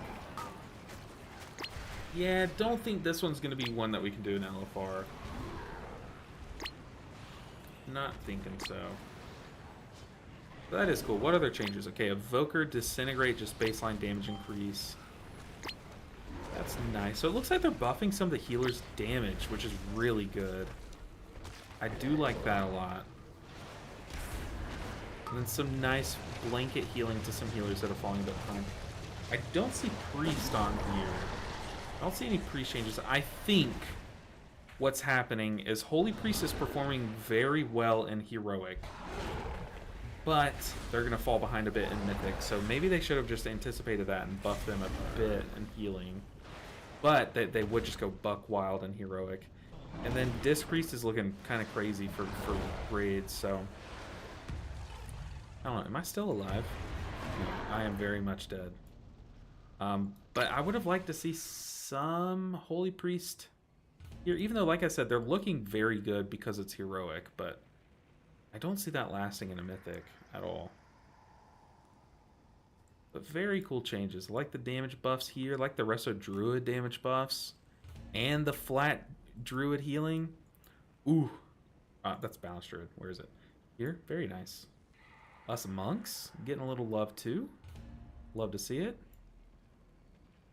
I mean, that will make our Mythic Plus feel a lot better, but also I'm excited to see, like, what if, like, a Rising Mist, like, Ancient Teachings Yulon hybrid build kind of becomes a thing in Mythic, or in raiding, like it did for, like, a short while back in Dragonflight. Like, people were taking in, like, your normal Yulon ramp build, but they were just playing Rising Mist and Ancient Teachings and, like, Jadefire Stomp. Like, they weren't going all in on Jadefire, but they did that, and I think it was a little less competitive, but I don't know, that'd be fun to play around with. Alright, but this pug group is not gonna do it, so I think we are gonna dip, which sucks. I might have to, like, get some guildies together and do the LFR wing this weekend, but it's very tough relying on people to do that. But it is getting, it's getting pretty late. Normally we end the stream around here, and I do want to go. My mom is visiting, so I feel kind of bad pushing it this late. But guys, I am going to end the Friday stream here. Hopefully my ring light comes in over the weekend, so that for next week's streams we look nice and lit up, as opposed to whatever this is right now. But guys, go enjoy your weekends. It was fun hanging out with you guys. Yeah, those damage buffs are more for Mythic Plus. Oh yeah, for sure. Definitely for Mythic Plus, but also, whenever they buff spells like that, it's also, you know, it does also technically buff an underplayed, undervalued build for raid too, you know. It's just, it's not going to push, like, those buffs are not going to push Ancient Teachings to the spotlight of raid. In my opinion, it would take a lot more than that. But guys, yeah, like I said, we're going to call the stream here. I enjoyed it. I always have fun streaming. You guys make it so much fun. So thank you guys for hanging out on this Friday. Go enjoy your weekends. Go get all of your gear and get ready for Mythic Plus next week. We're going to hit the paint hard for sure. So get ready. Guys, I'll see you guys next time. Enjoy your weekend. I'll post some videos over the weekend, so stay tuned for that. But until then, I'll see you guys next